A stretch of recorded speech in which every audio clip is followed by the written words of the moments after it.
You're listening to the Plane Talking UK podcast, the UK-based podcast written by a passenger for anyone. And here are your hosts, Carla Stebbings, Matt Smith and Neville Bounds.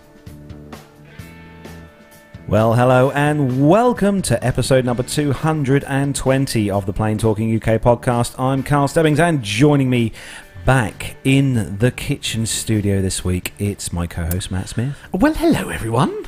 Greetings. Greetings. How are you? Oh, I'm all right. Yeah. Jolly good. Jolly good. It's been a funny old week. It's been a funny old week. I've had a lot of fun. I spent 3 days in Rome, so I'm as happy as a pig in pound stuff. Frankly, I'm not going to lie. Really? Had the most amazing time with amazing friends. What was it? I think Grant said something along the lines of it was basically 3,000 years of history, good friends, and great beer. I mean, what more do you need in life than those things? So, for those of you watching live on YouTube, will probably notice that we are back in the kitchen studio. We've had a bit of a funny week, really, and we have it's kind of all change, really. Yes. With the studio, so we're having a bit of a rejig with the studio. So, watch this space. Yeah, absolutely. Yeah. But those of you watching the show will probably notice a certain someone behind someone's me. Back at long last. Come and say hello, Gemma, because the chat room's just been waiting all... Yes, get the washing out. I know. The only reason, Gemma, the only reason we're back is the fact that we've missed you putting the shopping away. I know. That's purely what it is. And the chat room goes wild. Yeah, absolutely, literally goes wild. We're only back because we missed you putting the shopping away when we came, so it's all good. How do I do the shopping on a Thursday night now? Well, you'll have to put it back to a Friday again. I'm sorry, it's not open to discussion. I love it. That's very sweet. Indeed, yeah. Oh, they see Micah's already off there. See you. Hello, Mike. Listen, the chat room's gone bizarre. You're going to have to leave now because you're far more popular than the rest of us. I'm sorry. Quick, Bye, Gemma. get rid of her before. Yeah, quick. Yeah, we can't. Yes, I can say Gemma podcast. If there was any kind of sort of popularity contest, you and I are officially screwed. Let's be honest. Anyway, so we've got a really special guest with us, joining us in the kitchen studio, and he's been on the show a few times, but we love having him back. So welcome onto the show, Armando. Hello. It's a beautiful afternoon here in East Anglia, and I'm just happy to be here. I should say, by the way, that me and Armando are rocking shorts. By the way, and what's your excuse? I'm cold. Yeah, I am definitely in shorts and flip-flops. I'll tell you what, you can tell he's from the south, can't you? These soft southerners, Anyway, excuse me, a certain someone who's in this kitchen behind us here was moaning last night that we should turn the heating back on. Right, okay. By the way, Dave and Sophie say hello. Right. Okay, good. I've got to get him shorts tomorrow. Oh, right, Yeah. I see. Right, okay. My wife buys my clothes for me. Oh, dear. It's all right. My mum still does. She has far better taste than I do. So, Armando, That was a great segue. getting back to aviation. Yes. Armando, we saw you a few weeks ago at Bruntingthorpe, and we had a little chat at the time. Excuse me, Chris Turnbull says cold is no excuse. Well, I'll get a mankini on during the break. No. Anyway, sorry. So we saw you a few weeks ago at Brunty, and at the time you were doing a bit of interesting flying. How's that going? Yeah, that's it. I actually wanted to stay the whole day at Bruntingthorpe. There was some awesome airplanes that I am completely ashamed to say I showed up and I actually didn't know what some of those airplanes were. Wow. I'm not even kidding. Wow, that is just. Yeah, I know. So, I'm shocked. Moving on before I fall off the pedestal that you hold me on. Honestly, yeah, absolutely. I think his halo. So we need to polish his halo. It slipped a bit. I had to leave early. I was doing some aerobatics training about halfway through some aerobatics training. I'm sorry. What? Yeah, there's a couple schools here in East Anglia, but I'm flying out of Peterborough, and it gives you a whole new appreciation for the physiology behind aviation on your first and second flight when your body's doing things that you didn't know it could do. The mere thought of it is genuinely making me feel quite nauseous. I'm not going to lie. It's just but it was great training. Well, I'm in the middle of it, so it is great training. I mean, you do all the things that the textbook says, or right into spins, right into upside down and loops and all the basic aerobatics maneuvers. But wow, yeah, lots of flying. So what type of aircraft are you doing this in then? That was an extra 200. I think it's just a 200 horsepower little two-seater. But next week I'll be going out to Italy to fly the Black Shape Gabriel. Ooh. Yeah. Whereabouts in Italy? It's in Bari or Monopoly. Right, because obviously it's my new favourite place to be in the entire world. So We need Jenny in the chat room. Yeah, really. we do, Yeah. absolutely. Yeah. If anybody wants to show me around Bari or Monopoly, that's where I'll be for a couple of days, definitely. trying out the black shape, and then 2 weeks from now, I'll be going back to the States for some multi-engine recurrent training. So Wow. God, you do some flying, don't you? that's what we're here for, right? It's a wonder you ever get a chance to do anything un-aviation related. I'm sorry, is there such a thing? No, fair point. Yeah. No, is the correct answer Yeah, to right. that question. Yeah, absolutely. I was going to say, do you ever get to drink beer? But I suppose that's part of the... Yeah, after the flight. He's in the military, of course Yeah. he gets time to drink beer. what kind of heathen are you? Apparently Neil Lanwarne, Neil is in the chat room, he says that he's done spins in a tiger moth, held, Oh, wow. and he held onto his bacon sandwich. What, did he throw it up Yeah. though? That's the other question. I think I might have done. I've been flying for 21 years, and that was the first time I've had to say to my instructor, hold on just a second. Wow. I need some fresh air. Wow. And That's frightening. and he us home. Right. Okay. Yeah. Lie down in a darkened room required. Yeah. Yeah, really. So it's the 8th of June. It is, yeah. It's Friday. It's just coming up to 7:25 in the evening here. We're going to say a big welcome to everyone who's joined us in the live chat room tonight. Loads of the usual, all the usual family members in the chat room as always. Liz, Auntie Liz, hello to you. Our main man Micah, Richard Adams, Masha's in the chat room. Mariana, Stephen Ivy, Lane Street, Shorty Crosgrove's in the chat room as well. Neil Lanwarne is in the chat room. We've gotten to scrolling down. It's just missing Tony Working his way S. through the list, Hello, Tony S. Chris Turnbull. Good evening to you, Chris. Lane Street. Have I missed anyone? Marsha, Probably. Mariana. Probably, yeah. Some guy called Armando. Armando's in the chat room. Yeah, he's also in the studio. It's always My doppelganger. Richard King, hello to you as well, Richard. And thanks for everyone for joining us this evening for episode 220. Indeed. But So because it's the beginning of the month, there is a bit of housekeeping to do. there certainly is. So with that comes the music. Ah, yes. It's PTUK After Dark. So it is time then we thank all our Patreon donators for this month, as always. And as you know, the Patreon funds helps to pay for all the shiny things that we use. I'm guessing I'm not allowed and, to smoke a pipe in your kitchen. No, not at all. It doesn't pay for that either. No, the Patreon donations obviously help to look after the show, and we really do appreciate everyone donating to the show.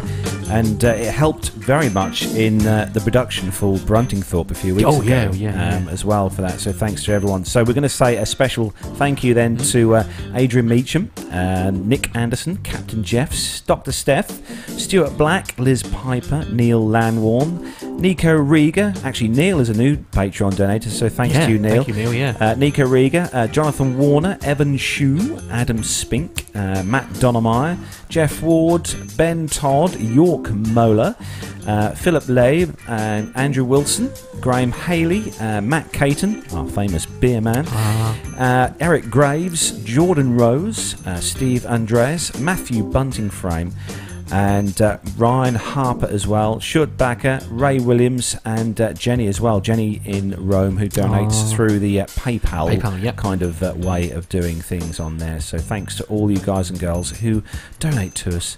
Much to the show. appreciated. We really do Helps, appreciate it. We've been doing some amazing things the last couple of years, and it's all down to our wonderful Patreon certainly donators is. and our PayPal donor. Anyone who contributes towards the show. Some people contribute in time, even in helping us with lots of things. So no, much love to you all for helping. I was saying actually, I've had some of the most amazing experiences. I mean, you think my little trip to Rome, which I know I was alluded to last week, and I'm just sort of standing, and I'm meeting Grant McCarran for the first time, and I'm sat in Rome with Jenny and her lovely family, having a meal, having a drink, and I'm thinking, and this is all because of something that I know nothing about. Yeah. It's absolutely brilliant. I just like, Actually, on the words of Patreon, we've just invested on Amazon in one of these microphones that we're talking through here, one of these Behringer microphones, which should be hopefully with us next week. And that's so we've got a 4th microphone here. But where can they go if they want to donate to us? So it is take yourself to the website. That's the easiest thing. So it's planetalkinguk.com, and on there you'll find a link about Patreon donations. Don't forget also, if you shop on Amazon, if you use the link on our website and then do your shopping, it means that Amazon basically give us an advertising referral fee, essentially, for you buying stuff through Amazon. So you can actually contribute to the show without even having to physically give us money. Amazon will do that for you. So We do have some really nice listeners, Armando. We have some amazing listeners. Yeah. We really do. Yeah, and no more than this week have we found that out. Let's be honest. Certainly, So, very yeah, true. absolutely. I will take a moment to recognize John Jester in the chat room. So John and I go way back to 1994. Oh wow! So I had just joined the Civil Air Patrol as a cadet, so basically an air cadet, and John was my instructor out there, and Wow. I owe him and two other, Jean-Andre Parmenter and Alan Jakes. Those two guys were really the ones that got me into the Civil Air Patrol and aviation, and eventually wow. the Air Force. So really, it's a slow clap moment for John Jester in the chat room. absolutely. Yeah, absolutely, definitely. That is nice to. And then he's come to join you in the chat room, which is great. And he does fly for the same company as Miami Rick, Oh, flying the Queen of the Skies. Oh, Queen good, of the good, Skies, good. yes, absolutely. Well done, John. Well done, I John. like it. Yeah. That's all I know. I'm feeling a bit all warm and fuzzy now. I need to lie down. Need to lie down. So, Was that the music or was that the story? A little bit of column A, a little bit of column B. I'm not going to lie. so we are going to start the show then, as we do each week, with our rundown. Oh, I've got to find that now as well. Well, yeah. Well, basically, while Matt's finding Yeah, that, no, I'll I'm done, just yeah. let everyone know that later on in the show we have got. Great. And later on in the show, we have got our first of our really good interviews that we took at yes. Bruntingthorpe a few weeks ago, and we've also got a little snippet of tomfoolery from a Mr. Matt Smith. That was taken A little snippet. It's about 13 minutes long. 13 minutes worth of snippet. But in Italy with his absolutely. trip with Owen and Jenny and obviously Grant McCann as well. that's So we've so got cool. that coming up So later cool. on in the Yeah. show. But we have got some news to do first. Okay, so we good. are going to Yeah. start the show then, as we do each week, with our rundown of the weekly news from around the world and the UK. So if you're ready, Matt, I am indeed, yes. and if you're ready, Armando, Ready to go. let's go.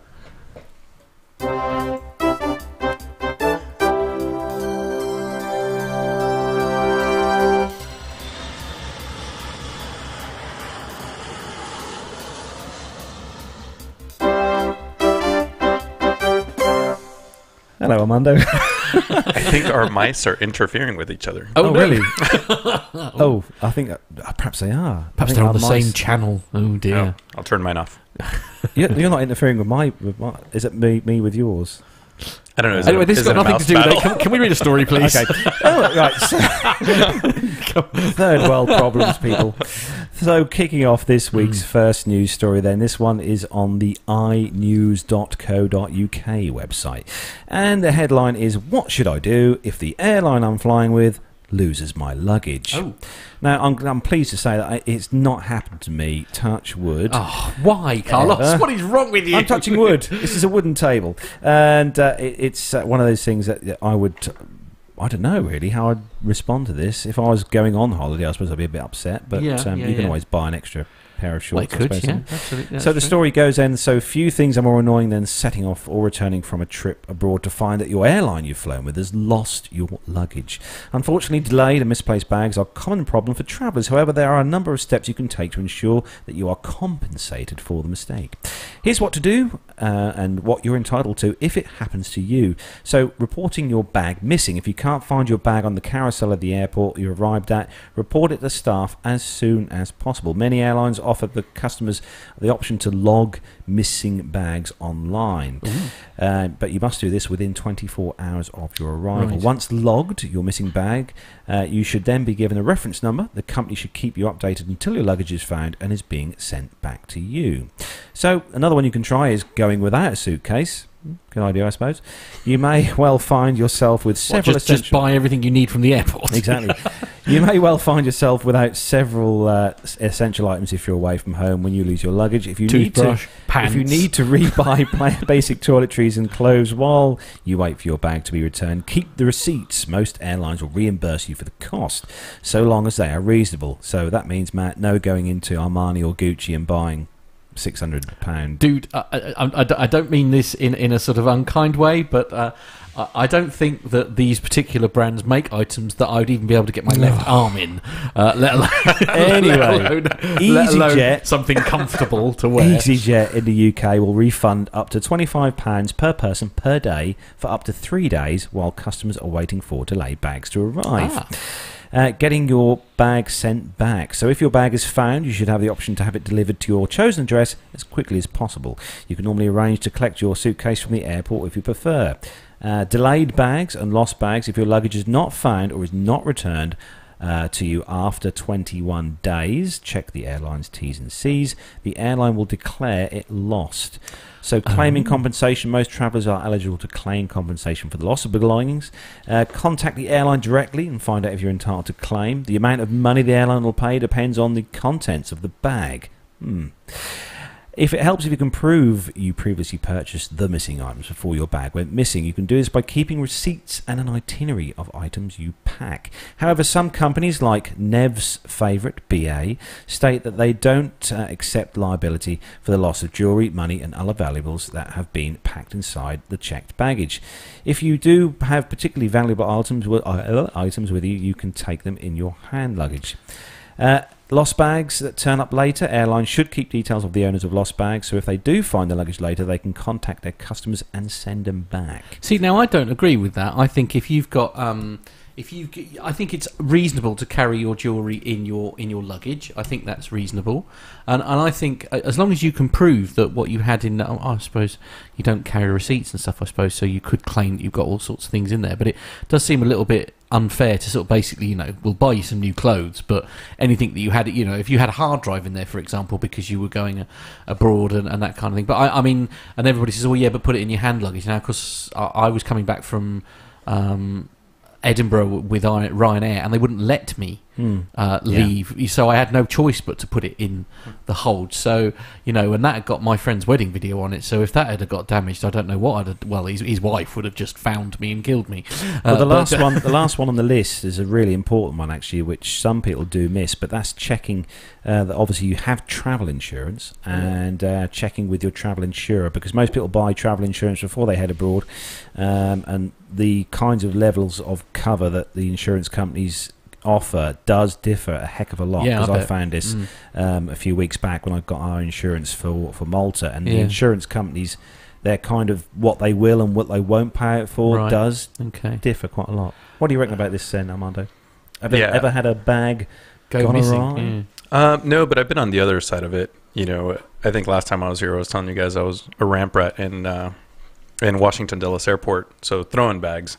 So I mean, it does happen, right? So sometimes bags do get misfiled, misplaced, or misplaced. Yeah. So we're going to move on to the next story then. And, yes, okay. It's an important story. Indeed, yes. And while I'm reading that one, Carl's just going to go and put the lights on for me, because Armando's camera has just gone into what I call strobe mode, because it's in dark mode. It's in slow mo. Absolutely. But yes. So while Carlos is doing that, then it's that should hopefully. There we go. You see, that's much better. I'll put up with the strobing. It's fine. So it's the Sun, the Sun, which is obviously where everybody goes for their aviation news, and the headline is "Bottle It! Ryanair warns passengers duty-free booze is banned from cabin on Ibiza flights." Maybe I'll choose my camera. Why not? Sorry. If you're heading off to Ibiza this summer on a Ryanair flight, then you won't be able to bring booze brought in duty-free onto the plane with you. The budget airline is cracking down on drunken behaviour on board its flights. All alcohol brought in duty-free will need to be packed into luggage, which will then be placed into the hold.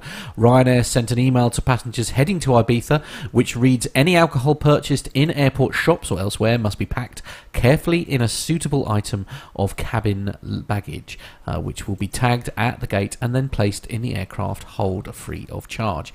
The airline also warned that boarding gates will be carefully monitored, and customers showing any signs of antisocial behaviour or attempting to conceal alcohol will be denied travel without refund or compensation.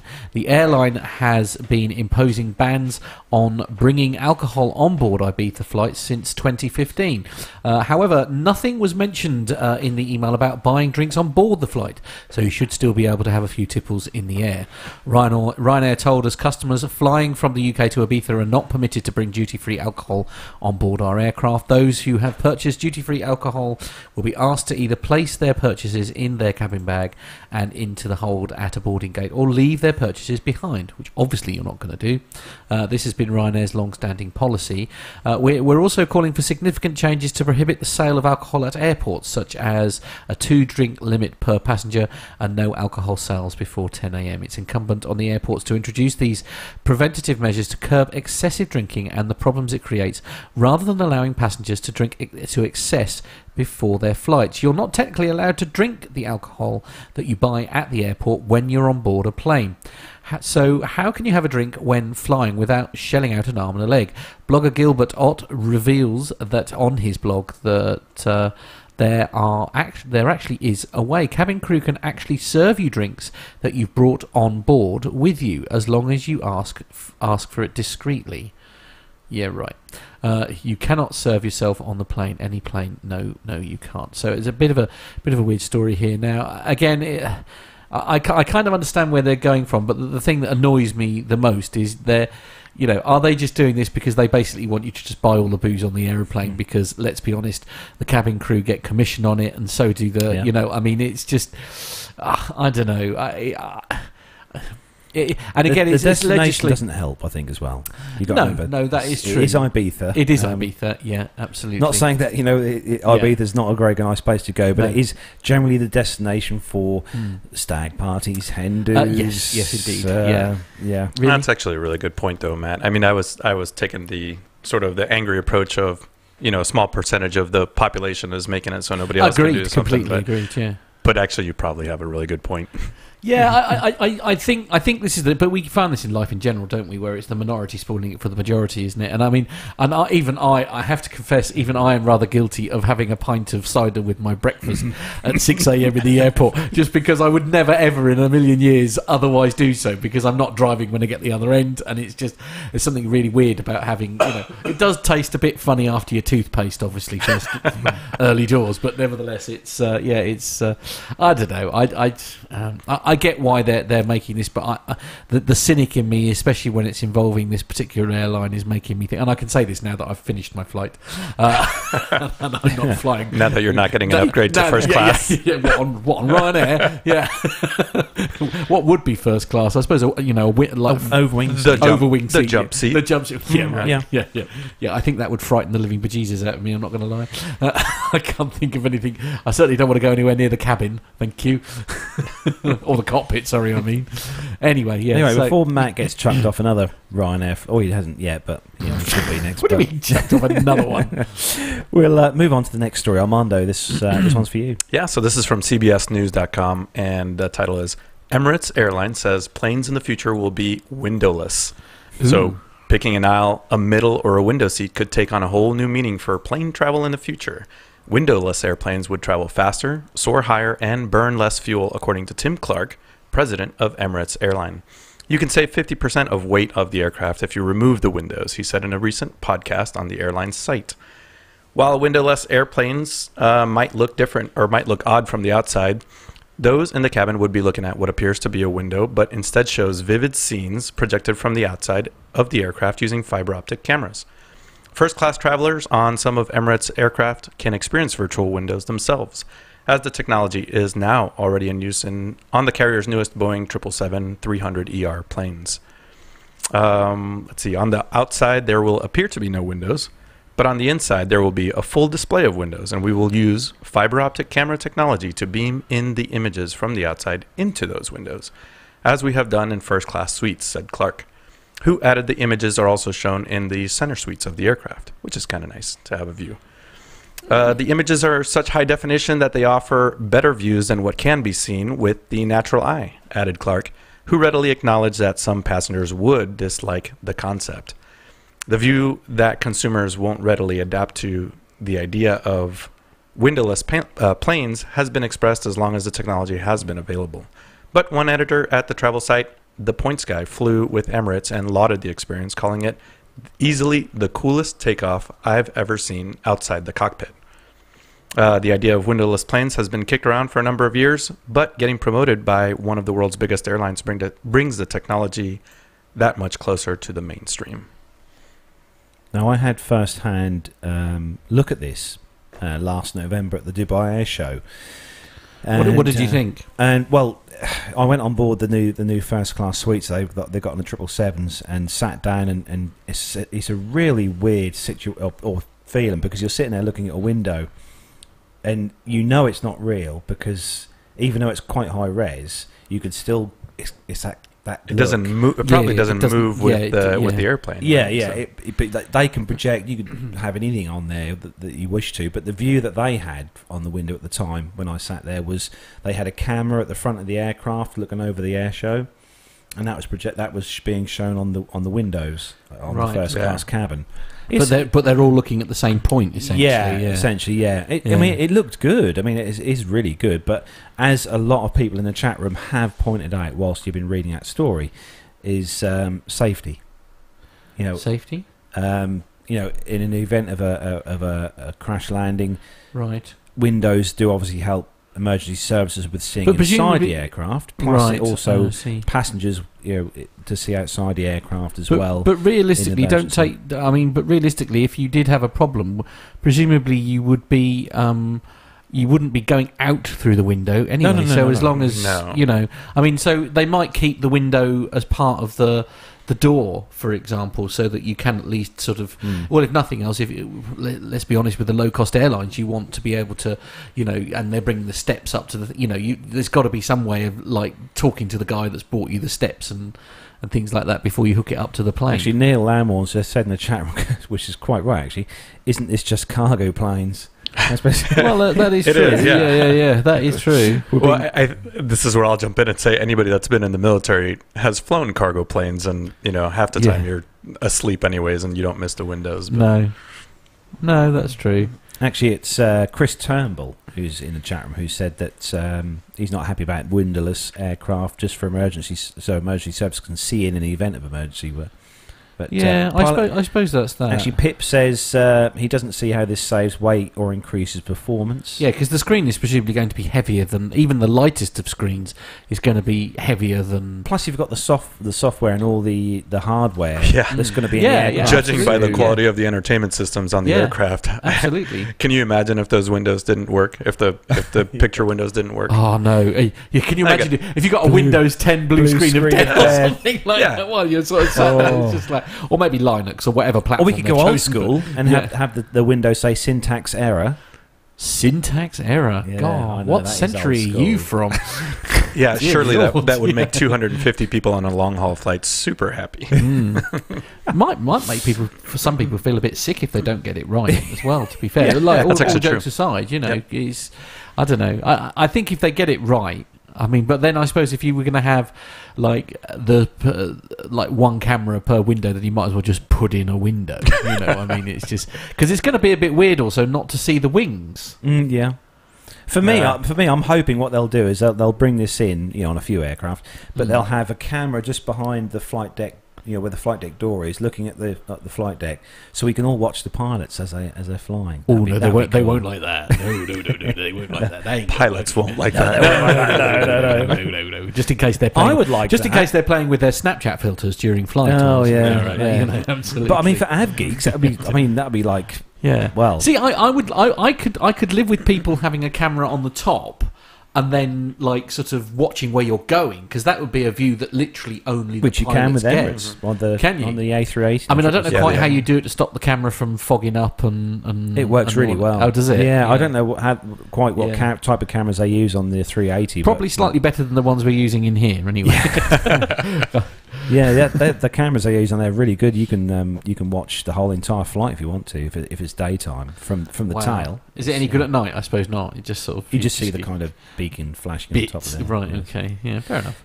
So moving on to the next story then, and this one is on the CNN.com or edition at CNN.com website, and it's for those of you who watch various aviation type things on YouTube, you may have seen the video of this particular airport on there.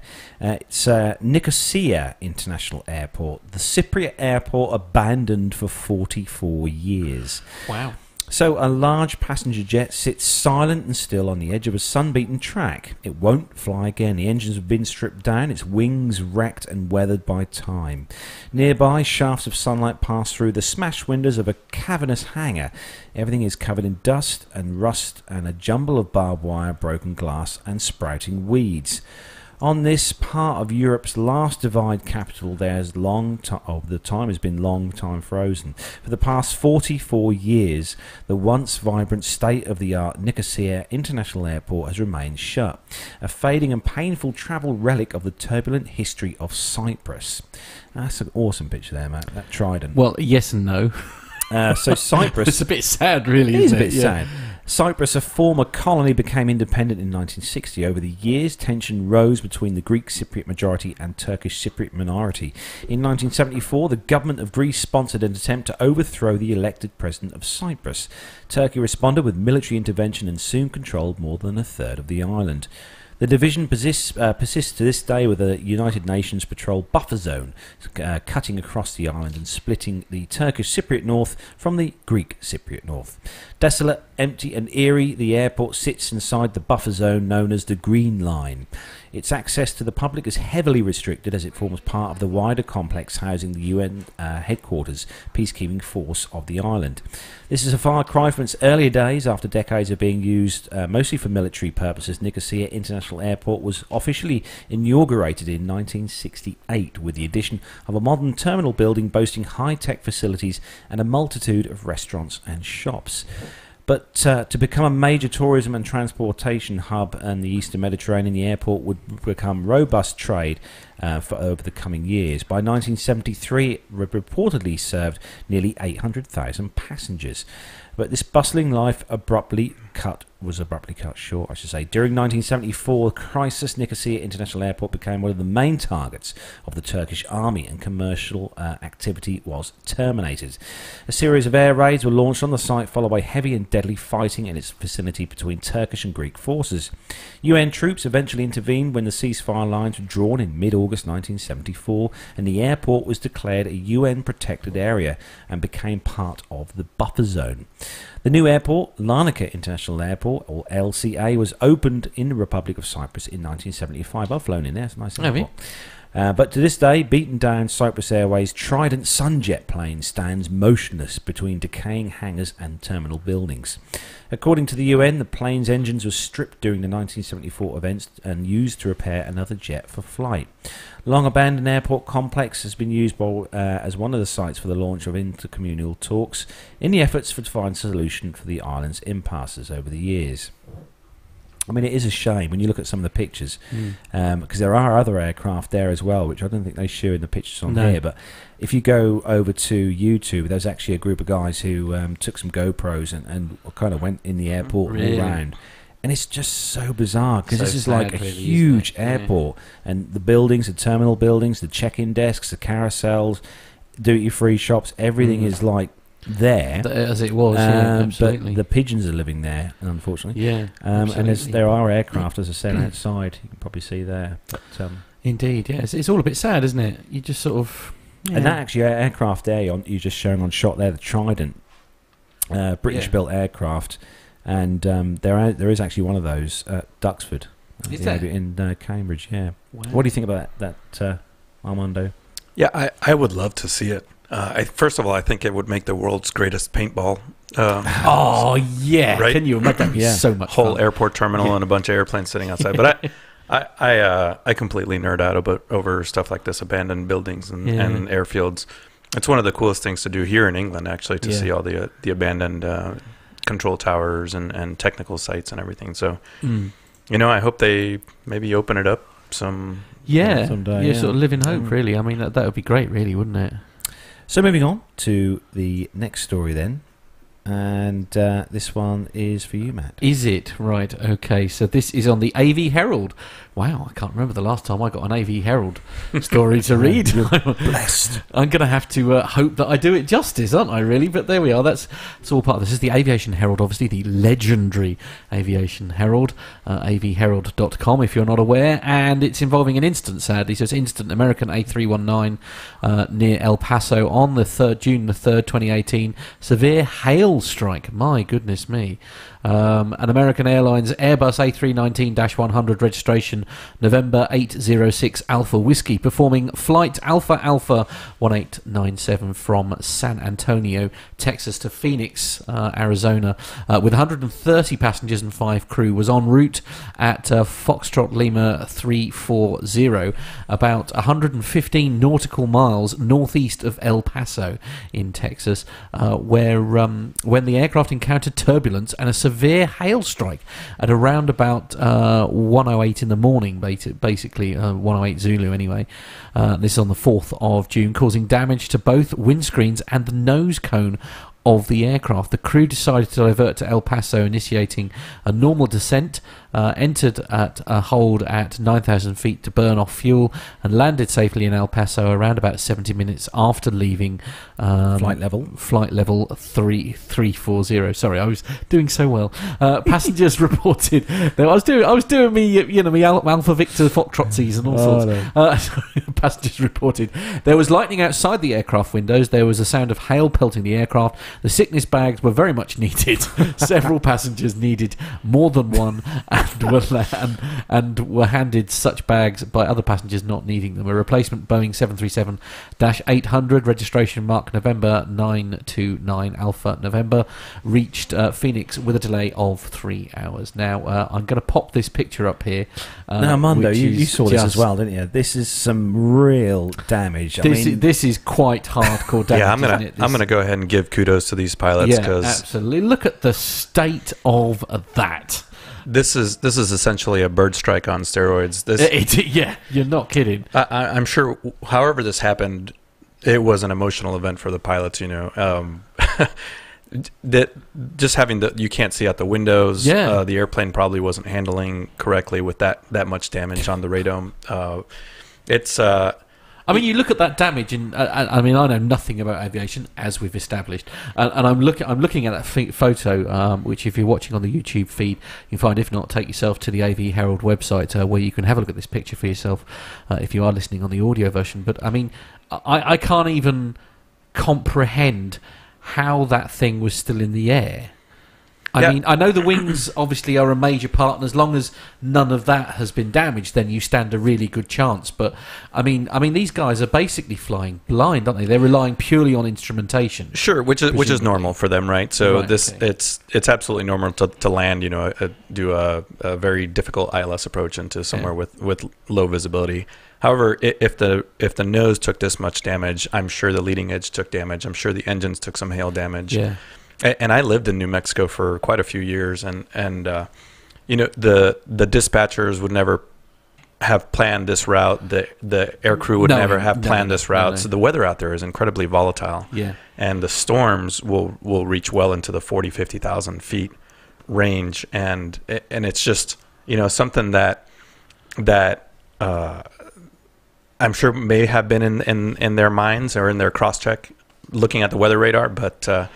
Yeah, it's incredibly impressive, and you can see on the website the route that they took to get to El Paso. I'll go ahead and just give kudos to the pilots on this one. Absolutely. Yeah. I mean, on that report, it shows on the AV Herald site an infrared satellite image of the actual area where this happened, and it's pretty safe to say, I think, Armando. I mean, I think most of us all know that. Here we go. I'm popping it up on the screen now. So that circle is Roswell, New Mexico. Oh, okay.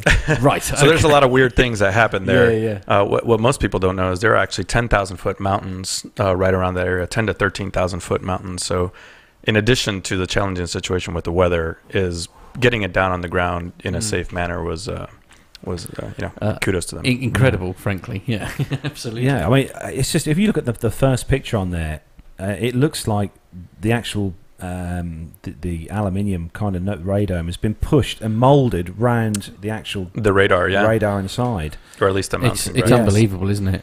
it's just incredible. How, it is. Well it done. is. How on earth they did that? I can't. I just can't. I can't compute.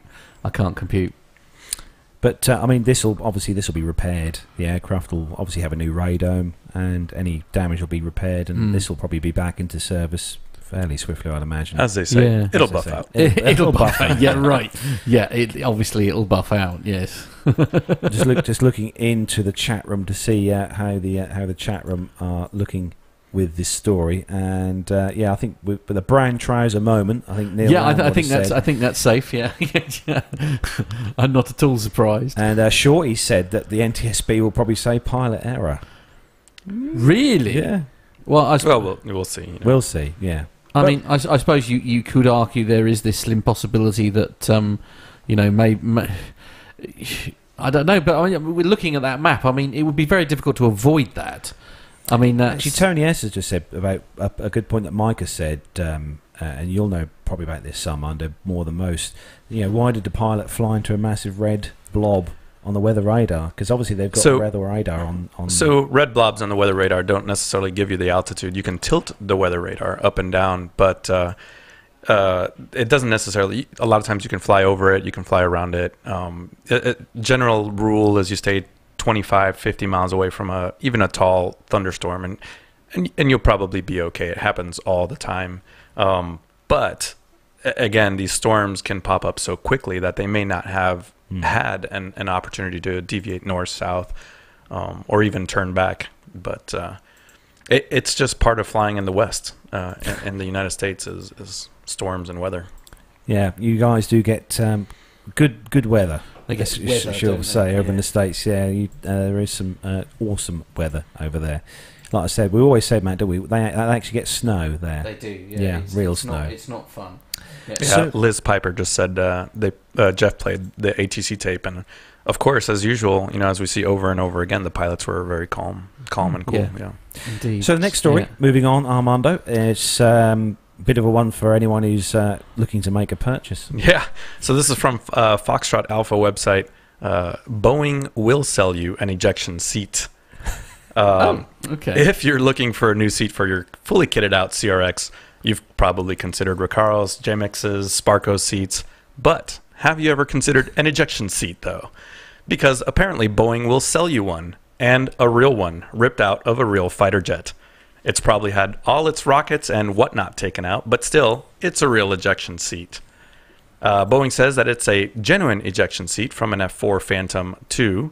Their description says this Mark 7 rocket-assisted ejection seat, built by a British manufacturer, Martin Baker Aircraft Company, has been professionally cleaned and refurbished and riveted to a sturdy steel base with a natural-looking, hand-applied, weathered finish. A custom hanger plaque is affixed to the underside of the base, and a certificate of authenticity is included. So, right. That's good of them. Yes, yeah. Absolutely. Not like you can fake this, but I'm sure you can throw the rockets back in while you're taking off that riveted steel base to make it better fit your Honda. As you do. Yeah. Martin Baker, the British company that originally made the seat, helpfully details the ejection process on its website. Pilot pulls the face screen seat firing handle. The canopy jettison is initiated. The ejection gun fires. Seat moves up the guide rails, and the secondary cartridges fire. Emergency oxygen is tripped. Aircrew services disconnect. Leg restraints operate. As the seat rises, the static line initiates. Time delay, which fires a drogue gun after 0.5 seconds. As the seat rises, static line initiates time release unit, 22 inches in diameter, then 5 feet diameter drogues stabilize and slow the seat, which would make a great placard for that Honda. Indeed. It's a slightly frightening-looking photograph there that we're looking at on the story. That was one of the F-16. Yeah, absolutely. You don't want that to... you don't want to hit your head on that canopy. That canopy I think the canopy blows off first, actually. Oh, okay. All right. Let's see. So it weighs 495 pounds. Probably will upset the balance of your car handling. It does cost $19,500. How much? Yeah, which is probably more than your CRX is worth. Right, possibly. Yeah. Could but be they say, is $19,500 too high a price to pay for the ultimate in automotive safety? If you see a crash coming, you can just hightail it out of there.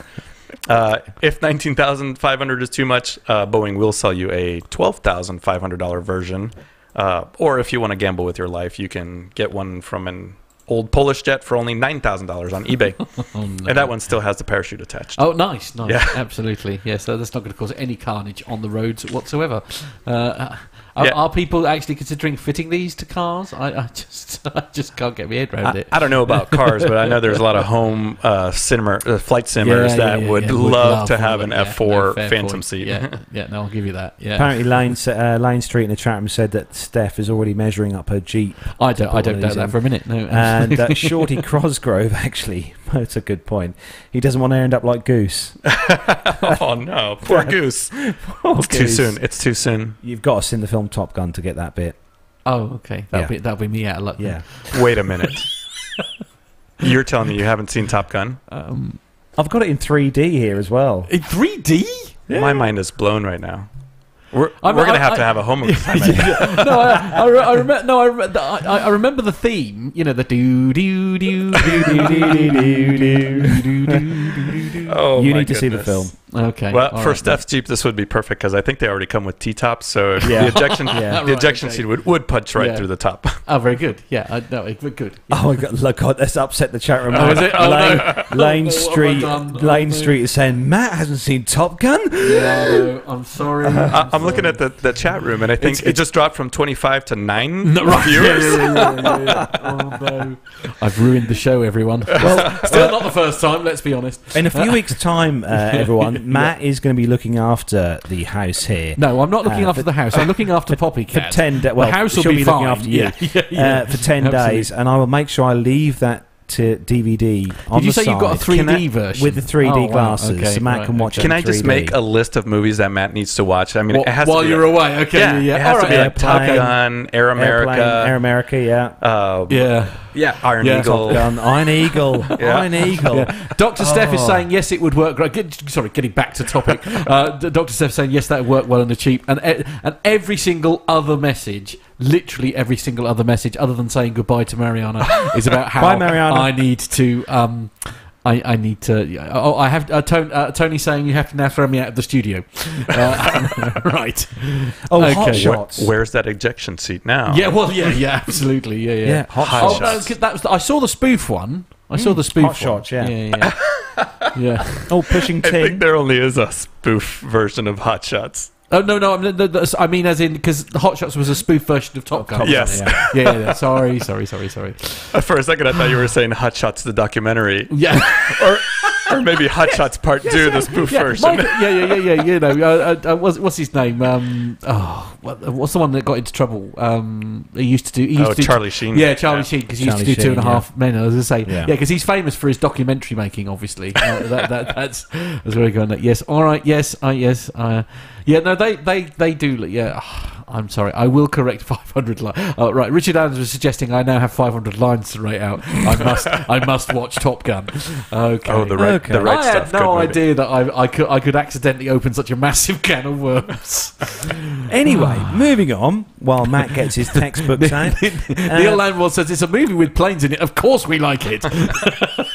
The next story doesn't involve Top Gun. Somebody save me, please. And the next story is on the Forbes. Actually, all jokes aside, while Carlos is away on holiday, if anybody would like me to leave a list of films that I need to have, if you could send them to Carlos, please email the show, send them to Carlos. He will download them ready for me to watch. And then, I already have them. So.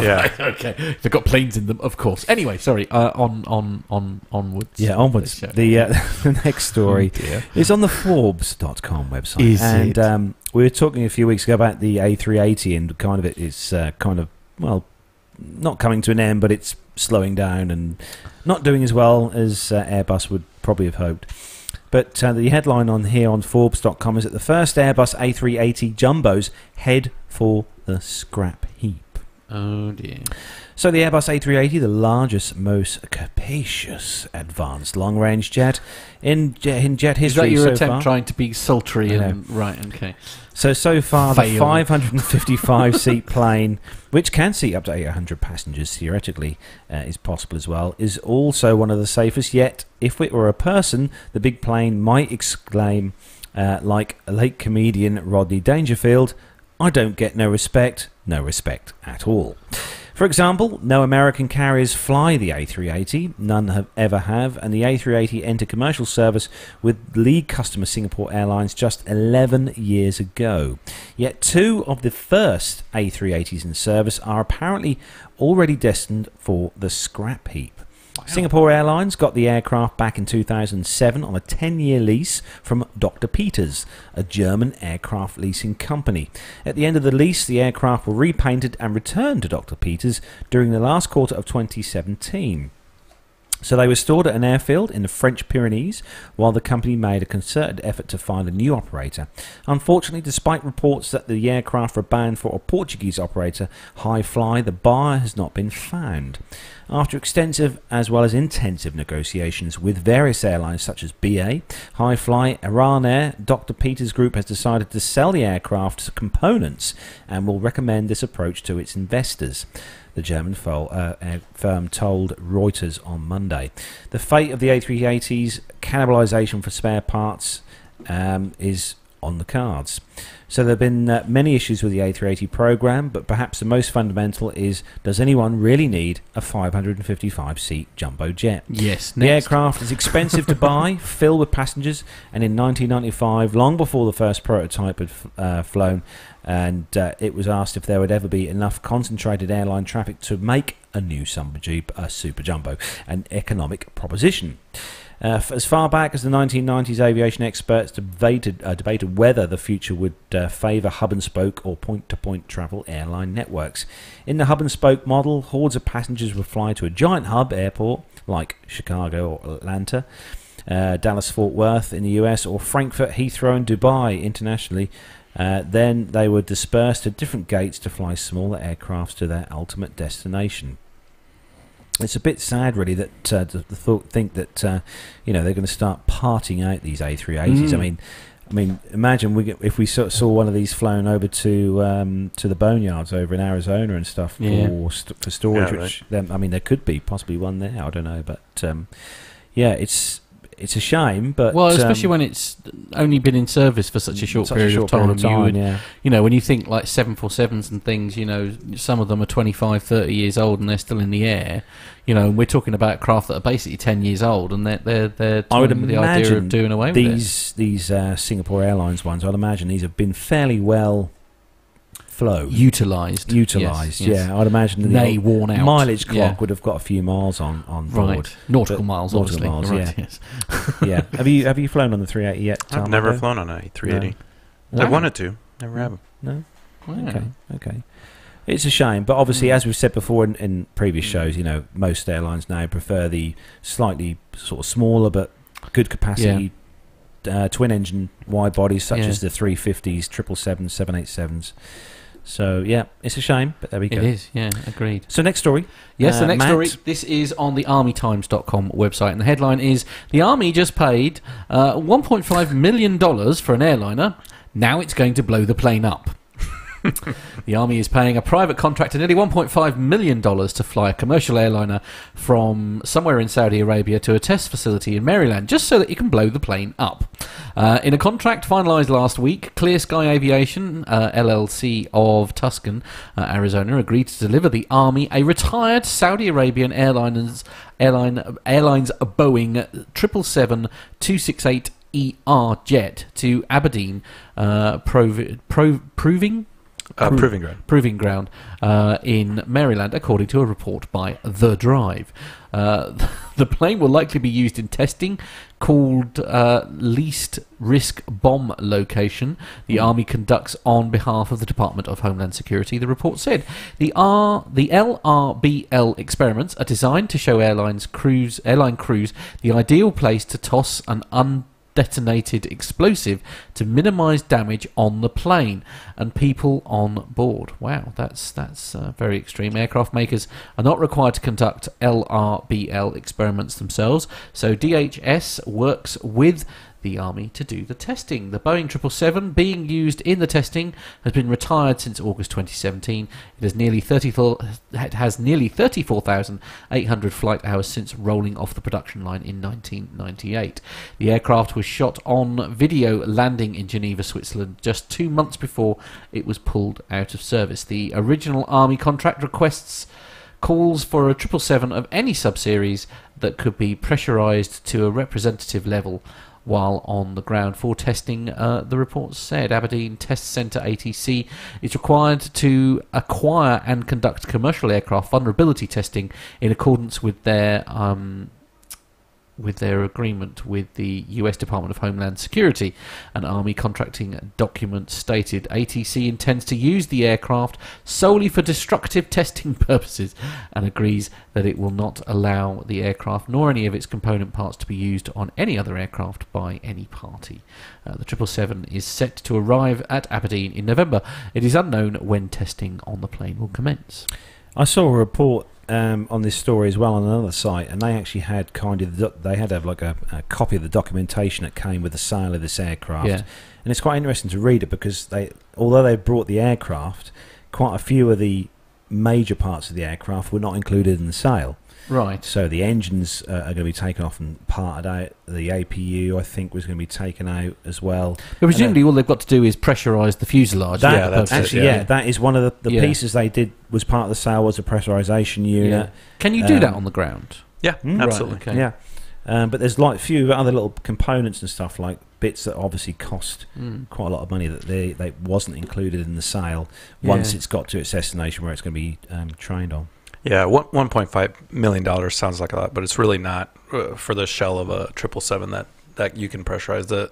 I think the research to do this is very important, especially as we have, we've seen lithium-ion batteries, thermal runaways, things like that. There's all kinds of companies trying to figure out how to contain any of these sort of explosions. And catastrophic events. And aircraft are incredibly strong. Very resilient. I think it was back in the 80s that Aloha Airlines 737 that landed back in Hawaii with a third of the fuselage missing, and it flew right. Yeah, absolutely. So I think if you do some kind of research like this to mitigate that risk, I think it's important to definitely the way forward. Yeah, agreed. So moving on to the next story, and this one is for you, Armando. All right. Well, everybody's got to hang on for this one. Trust us to give you the shiny story. Only the best stories. Yeah. So this is from... Are you spoiling our guests again, Carl? Thrillist. Right, okay. And I will replace some of the words in here, but essentially a woman who got splattered with flying poop from an airplane says she got pink eye. Oh, my God. Yeah, so... You and I need to have a word in our next production meeting. For the record, I did not pick this story. No. So, modern aircraft are prone to quirks. On occasion, a plane passing overhead might rain raw sewage onto unwitting people below. They're not supposed to, are they? They're supposed to have like tanks, like a caravan and stuff. Well, we get an explanation later. Oh, okay. A 53-year-old woman in British Columbia, Canada, says she and her son were pelted with feces that plummeted from yummy through her car's sunroof, leaving her with a nasty case of conjunctivitis. Nice. In an interview with the Canadian Press, Susan Allen called the experience devastating.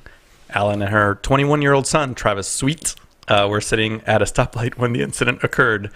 After the airborne poop made impact, Allen says she looked up and saw the plane above them in the sky. She said the incident left her car inundated with sewage. The car next to Allen's was also hit by the rogue poop, she told the paper. She says, I just want everybody to know that although this seems like a surreal type of story, this happened to me and my son. She shared that in a Facebook message to the Canadian Press. All we want people to know is that it was quite devastating to be covered in poop. Poop, yes. And I hope it never happens to anybody else.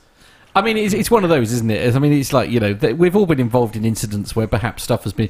But at least it's either yours or a very close friend, perhaps, maybe even a small child. Do you know what I mean? But it's like, it's completely random, like, Hello. Yeah, the chat room's got... Oh, is it? Right, I think there's a couple episode titles in there. Right, okay, fair enough. Shorty Crosgrove, I think, has just got the show title. Yeah, absolutely. Has he? Right, okay. Shall I have a quick look, shall I? I think you should. Yeah, I will okay. skip ahead in the story to just say, despite the nightmarish implications of Alan's experience, people do get splattered with falling parts from airplanes every year, although occurrences are sparse. Most of the time it happens with older aircraft manufactured in the 1960s and the 70s. Thrillist learned earlier this year from Alaska Airlines maintenance operations instructor Mike Miller. As Miller explained, the process occurs when a leaky valve causes sewage to seep from the plane's waste tank onto the exterior of the aircraft. Since the dreck is treated with cleaning fluid, typically known as blue juice, the waste freezes at altitude, forming an icy substance. When the plane descends, the waste gets warmer and detaches from the aircraft, plummeting downward. Sometimes it results in what Alan describes as disgusting, degrading, demoralizing experience. Wow, okay. So It has to be said that the chat room are busy doffing their cap to Shorty Cosgrove and his Well choice, done, Shorty. choice of news. Yeah, It's the show absolutely. title for this week. Yes, indeed. Well yes, done. absolutely. So, so the for the show title for this week, if obviously you're watching this afterwards, you'll already know is "She's My Brown-Eyed Girl." bum, bum, bum, bum. Indeed, good old Van Morrison. Yeah, winning. Neil has said that Absolutely. it could be said as being extreme firebombing. Right. Okay. Yeah, true. Thanks for that, Neil. Anyway, as the guest host, I'll say, and moving on. Yeah, absolutely. Thanks, There is, Armando. yeah, absolutely. Thanks for that, It's, yeah. Neil Lanwarne isn't impressed, however, Armando, because apparently you've just made him spit his beer. It's not good news. Anyway, the next story is not on that subject at all. It's on how the nice. the traveller.com.au, and the headline is A350-900 ULR, or ultra long range. Why only 7 of the world's longest range airline are being built. So Airbus has seen widespread popularity for its newest A350 long-haul aircraft, but only one carrier, Singapore Airlines, has found the need for the ultra-long range version of the A350 that can fly almost 10,000 miles, or 18,000 kilometres, from New York City to Southeast Asia non-stop. Airbus completed the first test flight of the ultra-long range version on April the 23rd this year as part of a certification program for the plane. It's building only 7 of them right now for delivery this year, a tiny number when one considers the economies of scale inherent to airplane manufacturing. The secret? Well, it turns out that it's not that much trouble to soup up this hot rod. The ultra long range doesn't require additional fuel tanks over the standard A350-900, but instead uses additional space already available in the existing tanks to carry an extra 6,340 gallons of fuel to take its range to 9,700 nautical miles, or 1,600 miles more than the standard 900. Airbus said the plane can stay aloft for more than 20 hours at a time. They said for us it's really just a Dash 900, Maurice Lucas-Ogina, Airbus A350 marketing director, said on Thursday at an interview. She also said the only thing that is really specific for the ultra-long range is the additional fuel, and even on that we're using the space we already have. It's really just a minor evolution of that system with additional piping and additional venting. The changes to make an A350-900 into an ultra-long range have no impact on the production lines in Toulouse, France, Lucas Eugenia added, with the manufacturing time the same for both versions. Airbus aims to churn out 10 A350s a month by year's end and currently has 832 orders for the A350 family. Singapore's purchase of just 7 of the ULR variants is part of a larger order of 67 A350s, a sizable request from a 40-year customer that makes any extra customization work palatable for a supplier. Singapore also flies the A380, A330 and is a past customer of the Airbus A340, A310 and A300. The carrier plans to receive the aircraft later this year and commence its non-stop flights from Singapore to New York on October the 11th, landing at Newark Liberty International Airport. The airline also plans to use the plane to fly non-stop to Los Angeles. The carrier flies the A350-900 on its current non-stop route to San Francisco, a flight of almost 17 hours. Now, I haven't yet flown on the 350, although I think when we fly a long haul next year, I'm going to try and make it so we pick an airline that uses the A350 just to see what it's like, because I've flown the Dreamliner, thought the Dreamliner was really good, but it'd be interesting to see just how good the A350 is. Yeah, I'll give it to Airbus for doing the some of these special projects with the trying to fit a niche market somewhere. But if Singapore does well with it, then somebody else might pick it up also. Indeed. Actually, before we move on to the next story, I just want to show you an actual picture here. Apologies that I've got the bar on the top here, but we've received an email while we've been doing the show here, and this is from Richard. If you just go in the email, Carlos, you can actually get his full name, because I was just trying to grab it, but that's quite cool. We're being watched on his little fire tablet by the look of it, but he's just finished painting this apparently. Oh wow, that is so cool. Is that a remote control? I think it's either that or it's a very large tablet. I'm going with a radio control. Yeah, I think it's probably a radio control thing. How cool is that? I love that. He just finished spraying it apparently. I like the colour, by the way. Yeah, Richard, absolutely. that's awesome colour. Love the colour. Fantastic. Yeah, it is. So thanks for emailing that in. That's the joys of live, isn't it? You see, this is it. Yeah, I love it. So next story then, Matt. It's on the Mirror. It is indeed, website. And this is an Emirates story again. And it's good news actually for people who want to. Indeed, yeah. Emirates launched summer sale with incredibly cheap flight deals to Dubai, Bali, Cape Town and Perth. So Emirates Airline has slashed the price of flights to the Middle East, Asia, Africa and Australia. Holidaymakers looking for cheap travel deals can pick up incredibly low-priced economy fares to popular getaway destinations, including Dubai, Bali and Cape Town in the sale, which kicked off today. Bookings must be made at emirates.com by the 29th of June 2018, and most sale flights are valid for travel between June 2018 and spring 2019. So this is the perfect opportunity to secure some sun somewhere exotic later on in the year, or book a last-minute summer trip for the coming months. The sale included plenty of tempting deals on economy class fares. We've spotted some flights from London Gatwick to Dubai from only £349 per person, and flights from Manchester to Perth at £699. That's insanely cheap. That really is insanely cheap. There's a new look.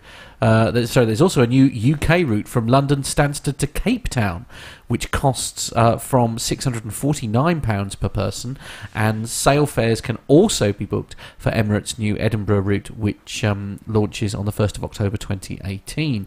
The sale also includes a number of discounted business class fares too, including flights from Birmingham to Bali from just £2,679 and Edinburgh to Johannesburg from £3,009, which, when you're talking about business class, is really, really good value. So that's basically the upshot of it. Is Emirates have got a bit of a sale on, which is a good airline to if you could take advantage of one of those sales, you definitely want to choose Emirates. I mean, me and Gemma love Dubai. We go back quite a lot. Yeah, absolutely love Dubai as a destination. I think if anyone's gonna have a sample of something pretty out there, Dubai is a good place to go. While you're doing the story, Matt, I was just looking on Emirates website and just done a booking for me. Oh right, okay. To fly you never take me with you these days, Carlos. I'm so upset. Okay, so to fly out to Dubai. I mean, this is for next week, so it's fairly sort of short notice, really. But which some of the airlines ramp the prices up when you leave it to the last minute. To the last minute. But if I was to fly out from London Stansted here in the UK to Dubai next Saturday in economy, which is perfectly good with the Emirates, trust me, it would come in just under £500 return. Wow, which that is cheap. is not bad considering where you're going. No, it really isn't. No. But business class price flying out would probably set you back just over. What's that? Just over £3,000. Really? Yeah, just over £3,000 for business class. But no, I mean less than £500. For a return flight really to Dubai is really good. I think it is definitely a bargain. Yeah, I'm just glad the Emirates website doesn't have one-click ordering like Amazon does. Yeah. Otherwise, we'd all be going to Dubai. We'd already be en route. Yeah, absolutely. Yeah, definitely. So for the last story, do you want to? I will yield to you, sir. Oh, okay. So the last story this week, then, it's actually a top 10 because we haven't had a top 10 for a little while. And Matt Matt's looking panicked all of a sudden. That's okay. And it's on. This one is on the CNBC.com website, and there's two top tens. We're going to spoil it this week, actually. Are you right? So we've got Okay. the top 10 of airlines and top 10 of airports. Now, this was a survey that was done by. I'm just going through. It was done by a company called AirHelp. Right. Okay. And they have done a massive survey across the kind of board as such, and they've looked into obviously the various bits that look at what makes an airport and the airlines work really well. Obviously, service of passengers and all the other bits and delays and this, that, and the other. So we are going to start the top 10. This is the top 10 airlines, Right. according to AirHelp. So we're going to start. Armando, if you want to take number 10. Number 10 is Virgin Atlantic from the United Kingdom.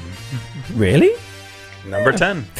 And at number 9, it's the best airline in the world, Air Malta. In at number 8, please, ladies and gents. Oh, There's only two of you. And I'm the lady. Qantas. It's Qantas Airlines from Australia. It's number 7. Number 7, it's okay if you go into Greece, it's Aegean Airlines. Oh dear. Number 6. Number 6 is Austrian Airlines. Very good, very good. It is middle for diddle. It's number 5. Number 5, it's South African Airways. Ooh, in at number 4, it's our highest new entry this week. And we just heard a story about them, Singapore Airlines. In at number 3. Number 3, Etihad Airways, UAE. It didn't quite make it to the top of the charts. It's number 2. Airline I've flown quite a bit is Lufthansa from Germany. Very good. And it is number 1. And if you love Bullseye, and most of the Americans have never heard of it, but it is in 1. It's the airline that we love to pronounce here on the show. Oh, It's no. Qatar. Yeah. Where is Grant when you need him? Yeah. It's the airline beginning with Q. Q, anyway. yeah, absolutely. At The number only 1. airline that begins with Q. Yeah. Yeah. So we're going to move on with the next top 10. Yeah. And okay. the next top 10, this one is the top 10 airports. Right, okay. So if you're ready, Matt. No, I'm not. I pressed the wrong button. Here we go. Right. Here we go.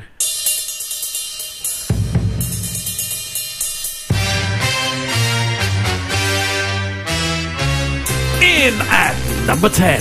At number 10, it's Mariscal Sucre International Airport I love the in fact- Quito, I love the Ecuador. fact that I've just got numbers to That's say. in pretty this. good. Yeah. Mariscal It's Sucre. In at number 9. It is Recife Guararapes International Airport Yeah, from actually, Recife, screw Brazil. screw you talking for the rest of the show. Armando, number 7, please. Number 8, sorry. Number 8. It's Amman Queen Alia International Airport in Amman, Jordan. And how should that have been said? Thumbs up. Right, okay. Number 7. It is Viracopos International Airport from Campinas, Brazil. It's number 6. Number 6, it's Cebu Centre International Airport in He's rolling his Nagoya, R's, ladies and Japan. gentlemen. Very Look at good. the Yeah, culture. it's middle for diddle. It's number 5. It is, again, Singapore Changi International Airport in Singapore. It's number 4. Number 4, it's Cologne Bonn Airport in Cologne Bonn, Germany. Ooh, in at number 3. I can attest to this one. It is a very nice airport. It is Haneda Airport in Tokyo. It's our highest new entry, number 2. The Greece are back again. It's Athens International Airport in Athens, Greece. And just because I enjoyed doing it like that last time, in 1. It is, once again, Qatar in the lead, Hamad International Airport. Good old Qatar. And there you go then. Yeah, that that's was the very good. top 10 by the Air... was it Air? Come on, you're a DJ. You know how to do this I know. fading I know. thing. Yeah, absolutely. AirHelp, You've yeah. had lots of practice. Yeah, absolutely. So the reason Qatar, Whatever. the big Q. Yeah. So the reason they came in first place was due more to its timely departures and arrivals, along with its efficient claims processing system, according to AirHelp. The airline's CEO made headlines recently when he suggested that a woman couldn't do his job. Ooh. Perhaps that won't make him top 10 or number No, I one don't. next time. Well, not for long, anyway. Absolutely. Oh, dear. That was fun. That was indeed absolutely.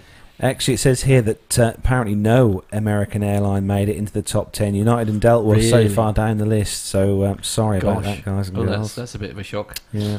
That is a bit of a shock. So that brings the commercial news segment to a close on the show. We've got a very special little bit coming up for you next. I'm just going to give Matt time to...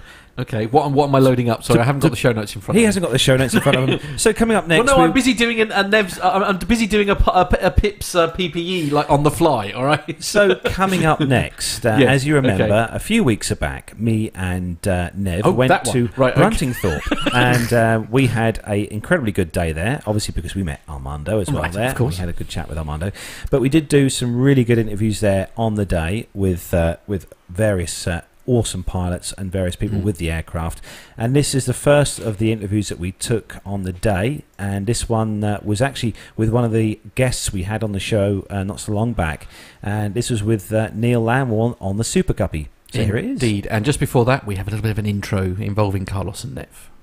So we're here then at the Cold War Jets Day at Bruntingthorpe, and we've managed to meet up with Jonathan Warner. Hello, Jonathan. Hello, Carlos. And I take it you're not a newbie to this, are you? No, I've been about 10 times, maybe more. Really? Yeah. And you're intending on coming again in August? More than likely, if I get a pass to come. So what have we got to look forward to, Dane?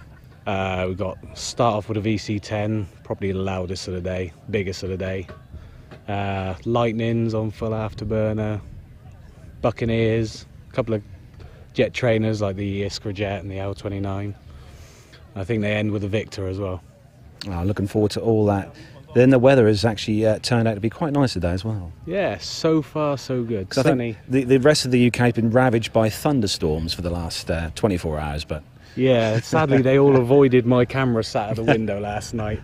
They all went north and south of me and not over. I was disappointed with that. So you can probably see behind us, actually, you might be able to see in the camera shot the VC-10 just off to behind Jonathan's left-hand shoulder there.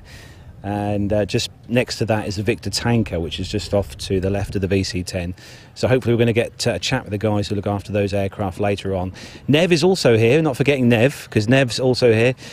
Here he is. Hello, Nev. Yes, that was quite a difficult journey in, wasn't it? To say the least. Yeah, I was the last of the trio in today, but I did read the message that Nev had sent me saying that the marshalling here, car park marshalling, was a little bit dodgy. Interesting. Yeah, it wasn't their best effort, I don't think, but it was made up for by the aircraft that you saw on the way in. Yes, for those of you who follow us on Facebook will probably notice a few pictures of some TriStars that are now on the page there at Facebook. So, but it was good to see those, and hopefully they'll be flying off to the US soon at some point. So, looking forward to that.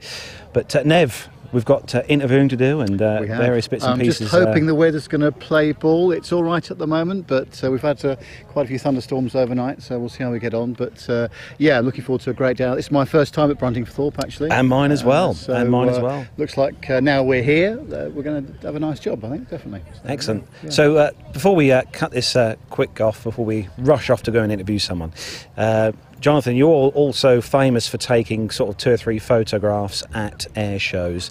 Are we going to try and bring it below the 10,000 point this year? Yeah, I've got almost everything here, so it's like it'll be a case of playing with a new camera gear. Oh, your new camera? Yeah, new toys. Oh, so I take it you're leading with the Canons. Yeah, obviously. Yeah. Exactly, because I think Captain Nick is a Nikon man. No, he's Canon. Is he Canon? He's Canon. Oh, he's Canon as well. Yeah. Excellent. But photography is a bit like a musician. That you can't just have one guitar. You've got to have 4 or 6 or more. So the more the better. Yeah, totally. Yeah, the more the better. Yeah, looking forward to it, Jonathan. Yeah, you turn out some very nice stuff. So yeah, looking forward to that. Yeah, looking forward to the pictures. Yeah. So that's it. We're going to wrap up now and cut back to some more. See you in a minute. Hello, I'm back again, and Nev's behind the camera this time, and we've been lucky enough to get up towards, or right next to, the Super Guppy. Now, those of you who listened to the show a few weeks back might remember we had Neil Lanwarne on the show, and Neil is one of the guys who helps to look after and maintain this awesome bird behind us here. And As you can see, Neil he's just over to our left there. He's showing various people around the aircraft. Hopefully we'll be getting on board this very soon. But it's really awesome to be up and close to the Super Guppy. This you cannot honestly see through the camera, I think, but how big this aircraft is. But obviously for info on the aircraft, don't forget to take yourselves back to, I think it was 2 or 3 weeks ago we had Neil on the show. And he gave us a good rundown of what this aircraft is about and what it does. But hopefully in a few minutes we'll be able to go on board the aircraft and hopefully get a chance to speak to Neil again. He's busy doing his job, so we shouldn't really disturb him really. But no, we've just had a really great time on the flight line watching some smaller L-29 jets do fast taxi runs. Coming up later we've got the Comet, which is going to be doing a taxi run. Those of you who remember the Comet passenger aircraft from many years ago, this one is one that works just for the Royal Air Force, and that Comet's going to be doing a taxi run later on this afternoon, so we'll be able to get some video footage of that. And well, that's really all about it really, so hopefully we'll get on board this Guppy in just a moment. So we've seen the aircraft from the outside. We're now inside on the flight deck. And we're going to welcome back onto the show Neil Lanwarne. Hello, Neil. Hello, nice to see you. And it's nice to see you wearing the appropriate wear for the show.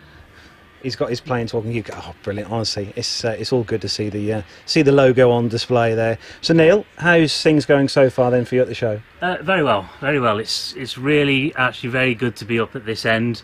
We're right in the middle of the whole crowd, so we've got a steady stream of people coming. And we've got obviously a fantastic view of all of the action, as you can no doubt hear. I must say, when we walked on board the aircraft, Neil, I think both me and Nev were taken back just how huge this aircraft really is inside.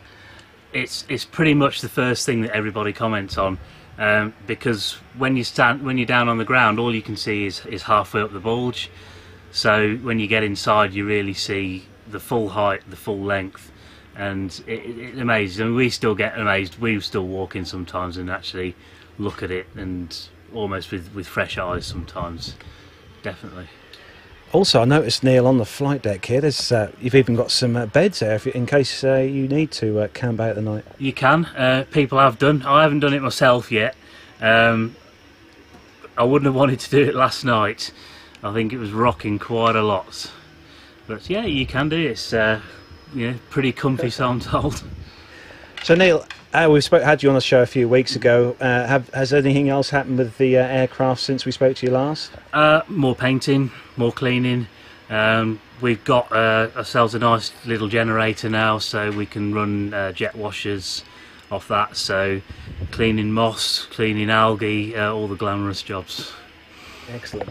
So, any particular aircraft that you're looking forward to seeing doing the taxi runs today then at the show? I always like to watch the Victor. It's got a shape, I think, out of a 1950s sci-fi movie. I think it's absolutely amazing to watch.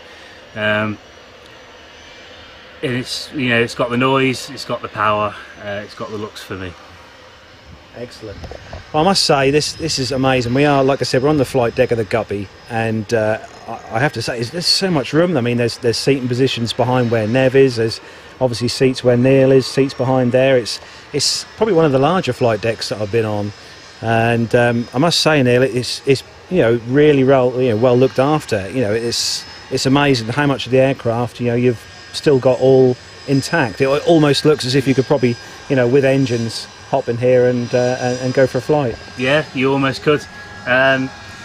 This is pretty much how it was. I mean, the flight deck really is straight out of a Stratocruiser, so you're going back to 40s, 50s era. NASA still fly theirs. Theirs has got a glass cockpit, so it looks a lot more modern than this does. But you've got everything you need, really. 4 of everything, obviously, as we've got 4 engines, so a lot of dials, but really not too complicated. But we do our best. We fill in holes where we can, get authentic instruments if we can't get the originals. Great. So obviously, during a day today, you've got donations from people coming on board, which I guess is really helping towards the upkeep of because obviously this is all purely, run, as we said before on the show, through donations and through help from yourselves and people like yourselves. So that does obviously help to restore and keep the aircraft. Completely, yeah. I mean, without the donations that we get on days like this, we couldn't do it. It's funny really to say, but paint rollers, that kind of thing, masking tape, simple little things like that are really our bread and butter. That's where the vast majority of what we get goes. We do well out of these days, but it all goes into what you can see. Yeah, on an aircraft this size, I'd imagine, Neil, that once you've started at the front of the aircraft and then made your way to the back, by the time you're at the back, it's ready to start at the front again. It's like that. It's a fourth bridge job, we always say. I mean, you can see when you go around, the yellow at the front is not always the same as the yellow at the back. You get the paint ages, and that's if you can get the same colour paint that you used 3 years ago. But it's being outside, you suffer like any other restoration project does with the weather. So cleaning, just constant cleaning really, keeps us busy. Well, we're going to wrap up then, because there's lots of people who are waiting to get on, sitting where me and Nev are sitting here. But we're going to thank you, Neil, for letting us on board the Super Guppy today. It's been great to be up here on the flight deck. My first time, and I'm sure it's been Nev's first time as well on the Super Guppy. So thanks very much. It's been a pleasure. Thank you.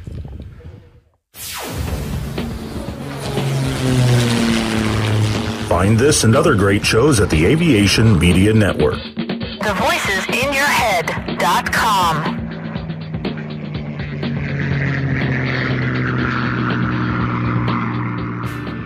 The Plain Talking UK podcast is a voluntary project that aims to keep you informed with the latest aviation-related stories from newswires across the globe. Producing our content does cost money though. If you enjoy our show, why not help us keep on the air by making a donation towards the server and website hosting fees through PayPal. Any contributions would be greatly appreciated. Are you an Amazon user? If so, why not do your shopping through the link on our website? There's no cost to yourself, and Amazon pay us a small referral fee on qualifying purchases. To find out more about the show and to meet the team, take yourself to our website www.plaintalkinguk.com, or find us on Facebook at facebook.com/plaintalkinguk, on Twitter via @plaintalkinguk, or get in touch via email on podcast@plaintalkinguk.com. Thanks for listening.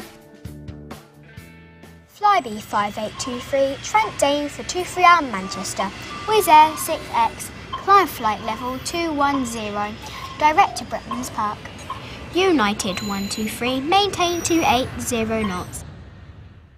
London 2TME, turn right onto Bravo, link 21, join Alpha, hold at Mora, Speedbird 472, LOC/DME, approach runway 27 left.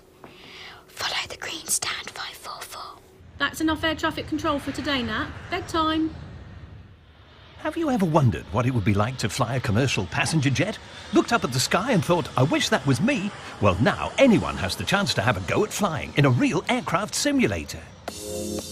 NP Simulations and Flight Experience London, the only official Boeing licensed product of its kind in the UK, offer you the chance to fly anywhere in the world in their fixed-base Boeing 737-800 flight simulator. And that's not all. Ground School London offers many different courses for the up-and-coming pilot looking for a start in aviation. With prices starting at just £109, the sky's the limit. So for the ultimate flight simulator experience, or engaging preparatory courses, including those for schools and colleges, check out the websites at www.london.flightexperience.co.uk and www.groundsschoollondon.com, or call on 020 300 40 616. NP Simulations. Fly your dreams.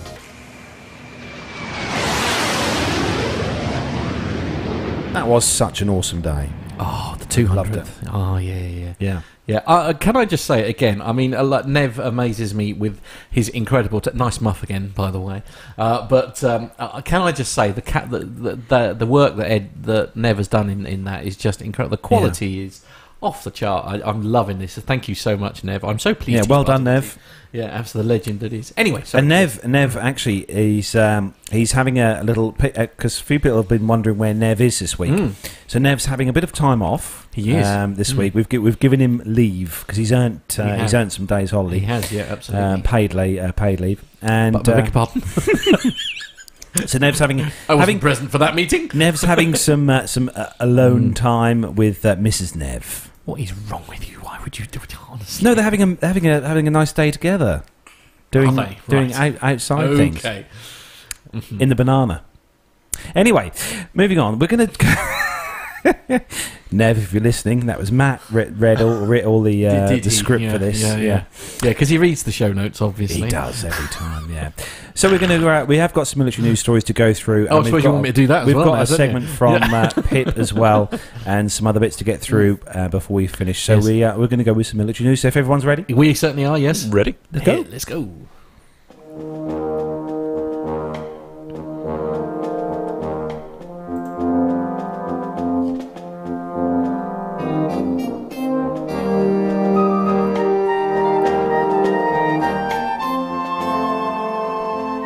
So the first news story is on the bbc.co.uk website, and a bit of a scary one. This is a microlight in near miss with 2 Royal Air Force Herculeses in Somerset. So a microlight aircraft was almost hit by 2 low-flying Royal Air Force transport planes because it was too small to show on their radar. No, really? Said the UK Air Prox Board, which investigates near misses, said it happened at Brown Shutters Farm airfield in Somerset on the 10th of January. Another pilot who witnessed the incident from the ground told the board it was blinking close. Right. Air Prox Board said it had been much reduced below the norm. The Pegasus Quantum pilot told investigators he had made all the standard checks before takeoff, but when he was at about 200 feet in the climb, he saw 2 Hercules C-130s flying in formation to his right. He said that within a few seconds he realised that they had not seen him and that he was forced to make a steep avoidance turn. The crews of the C-130s, which were on a low-level training mission, told investigators they had not seen the microlight because it was too small to appear on their radar. The board rated it as a second most serious Category B incident and recommended HQ Air Command reviews the education of military pilots with respect to the avoidance of minor airfields. So a Royal Air Force spokesman said that we welcome all recommendations made by air proximity reports and do whatever we can to prevent them from happening again by ensuring that air safety remains at the core of our aviation activity. It should be noted that millions of military and civilian flights are made in the UK airspace each year, with only a very small number of air proximity reports being made, of which even less identify that the safety of aircraft may have been compromised, underlining the professionalism of commercial, military and private aviators. In a separate incident on the 26th of January, a military jet had a near miss when it flew through a group of paragliders on Salisbury Plain near Wiltshire. An Air Prox Board investigation said the cause was effectively a non-sighting by the Hawk pilot and recommended both the Paragliding Club and Salisbury Plain training area refresh their LOAs, or Letter of Agreement, to cover the usage of the Bratton launch site and how that information is conveyed. So what do you reckon? Obviously, Armando, you do a lot of training missions and stuff around the area. I mean, do you obviously it's all VFR? Is it VFR flying for you? So it's a little bit of both, right? And this kind of just goes to the congested airspace out here. However, this could also happen in uncontrolled airspace, really anywhere in the world. There's a problem in that we don't have the ability to see gliders. So gliders use a system called FLUM. We don't have the ability to receive their version of a transponder. Gyrocopters, microlights, any of those small aircraft, we can't see them. And it's a problem because when we're doing low level, even in a C-130, you're regularly doing over 200 knots at anywhere from 200 feet to 1,000 feet. So if there is somebody out there, it does kind of come on you quick there, and you may have just a split second to avoid an aircraft. But it is mostly visual, and it's there are right-of-way rules from EASA and the CAA, FAA, but even those rules sometimes just can't prevent from two aircraft being in the same airspace. So Armando, obviously we all know about Flight Radar 24. We've probably got the apps. Most of us have got the apps on the phone. We use it to track aircraft that we can here in the UK and in the US. And I've noticed recently that there are more and more gliders that have the transponders, the ADS-B out, so you can actually see them on Flight Radar 24. So it's not like you haven't got that kind of facility on the C-130? If the aircraft does have a transponder and it does have ADS-B out, we have some systems that can potentially see that aircraft, but most of those aircraft don't. They don't have a transponder. So it's all the Mark 1 eyeball? Absolutely. Yep. Wow. Yeah. So moving on. That's a lot of pressure in a very fast-moving. Oh yeah. Piece of kit. When you look at we've got a microlight school next door to where I work at the airfield where I learned to fly, and when you see the microlights in the air, they're not travelling all that fast. It's very slow speed aircraft, and then you pitch that against a C-130, which is travelling at about 250 miles per hour, and the other problem is often we're flying at sunset or just kind of periods where it's not entirely bright, and that's exactly when somebody's going out to fly their microlight after work. True. So it makes it even more difficult to see those aircraft. I mean, what's the way around it though? I mean, making sure that they're detectable by. I mean, how would you make them detectable? So paint them red. So I think there's it's kind of incumbent upon both of the air crews or the pilots. Most of the routes are published. Right. So most of our low-level routes are published on some kind of chart or some kind of publication, where it's really upon the general aviation pilot to know that there's a potential. I say, forgive my naivety here, because I seem to recall when we were at. I'm probably going to make myself look really stupid here, but I seem to remember when we were at Duxford, because there was an issue involving NOTAMs, wasn't there? Because there was a GA pilot that had flown into the airspace of what had been reserved specifically for the air show. I mean, is that what you're suggesting, sort of a similar system? So it's to do with this NOTAMs thing where so this area is cordoned off, you can't fly in that. Publishing the route that they're going to fly, essentially, and say, small aircraft go away.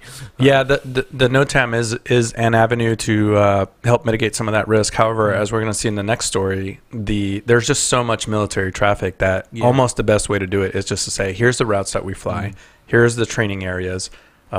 Take extreme caution when you're flying in and around these training areas. Yeah. It's always one of the things. Armando will probably agree with me on this. In this area where we live, Matt, there's so much GA and small aviation around. For you guys, flying in something as fast as you do, you've got to really be on your game. Presumably, again, this is naivety talking here. Presumably, you're quite a bit higher most of the time than your average GA. No, actually, we're tell lower. That to the Apache pilot that flew over me. Okay, all right, yeah. No, helicopters don't count. Often we're actually lower on purpose, right? So we're in that sort of 200 foot to 1,000 foot above ground level, and most GA is actually above 1,000 feet. It's just one of those things. It's a known problem. Now, one of the things that we try to do, and I know the RAF does this also, is they have these sort of community engagements where the safety offices from each of the bases will go out and meet with local aero clubs, gliding clubs, and say, hey, here's the times that we fly, here's the areas that we fly. Just you keep an eye out for us, we'll keep an eye out for you, and it's sort of a gentleman's agreement. Right. Yeah. Okay. But again, with everything moving so fast, I mean, we need to have you on the show every week, Armando. Absolutely. All right, every week. Yeah, I think he's a bit busy. We'll book him in for the foreseeable, sadly. But yes. So moving on, Armando. The next story is for you. It's kind of two combined stories. Yeah. For the sake of time, we will combine them, and this is something that is for the tail watcher and the aviation enthusiast out here in specifically the UK. The long-awaited Jonathan Warner. Yeah. Listen. Actually, I will give a shout out to Jonathan Warner, because one of the stories is about there's B-1 bombers that have been operating in RAF Fairford. they're doing exercises. They come out to Europe, and they're doing some of their training just like we were talking about. Yeah. The B-1 bomber is also a low-level aircraft. Wow. So they have been out there at RAF Fairford for a couple of weeks now, and I think the RAF just said they'll be out there for another couple of weeks doing some exercises. The pictures from the tail watchers coming out are amazing. Really? And Jonathan Warner, every week he posts new pictures, and I think he just gets better and better and better every week. And he sent me some that are just they're frameable. They're absolutely just high quality pictures of these B1s and full afterburner. And then the same thing with the other story that we were going to read, the F-35 arriving at RAF Marham, which is just down the street. It's an amazing aircraft, right? I don't have a favorite military aircraft, but it's certainly loud. It puts on a good show, even just when it's doing circuit training. And there's just amazing pictures coming out from these aircraft arriving in the UK.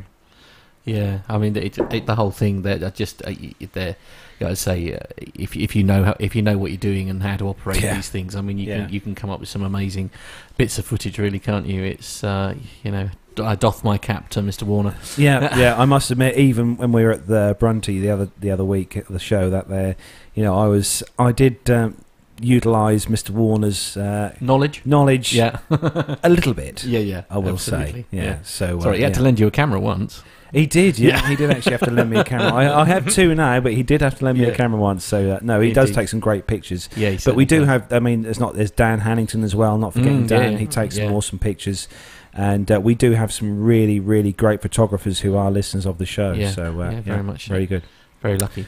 So we're going to bring that military segment to a close. We are running out of time rapidly here to get all the bits and pieces we want to get in the show out to you today. But we have got... what have we got next, Matt? Well, I don't know. What do you fancy running next? I've got two options. Should we leave it to the chat room to decide, shall we? Let's give the chat room the option. Right, so the options for the next segment... We've got a segment. We've got number 3 from Peps. From Pep's PPP. PPP. So we've got the choice of Pip's latest segment, or you can have a segment involving the wonderful Mr. Smith here, and Owen and Jenny and Grant McCarran. Indeed. Let's go with Pip first, shall we? Let's go. I don't know. You haven't let the chat room say. All right. Everyone says, Pip. Right, okay, Pip. I have a feeling, that nobody will have any interest in the rubbish that I'm about to talk to. So here we go. Here we go then. It's time to welcome the legend that is Sir Pip onto the show. Plane safety from the flight deck with pilot Pip.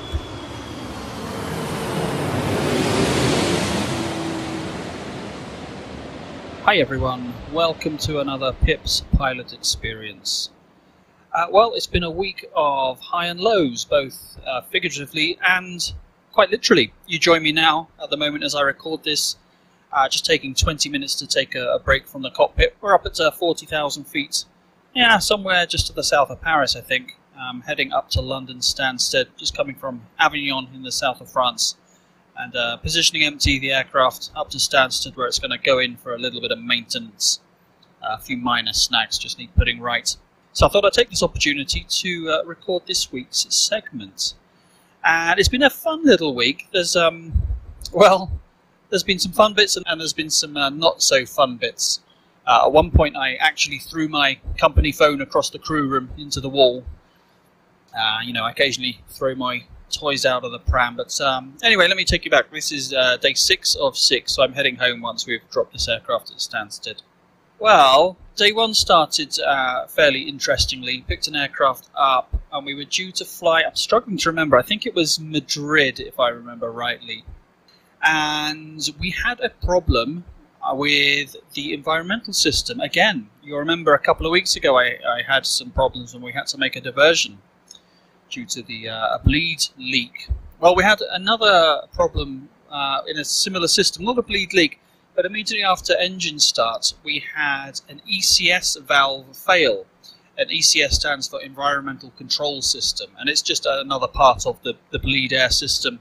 That bleed air that comes off the engines, it's fed into the cabin for pressurization, it's fed to the wings and horizontal stabilizer for anti-icing capability and various other bits and bobs. But the ECS valve, the Environmental Control System, is that part which feeds air into the cabin for conditioned air.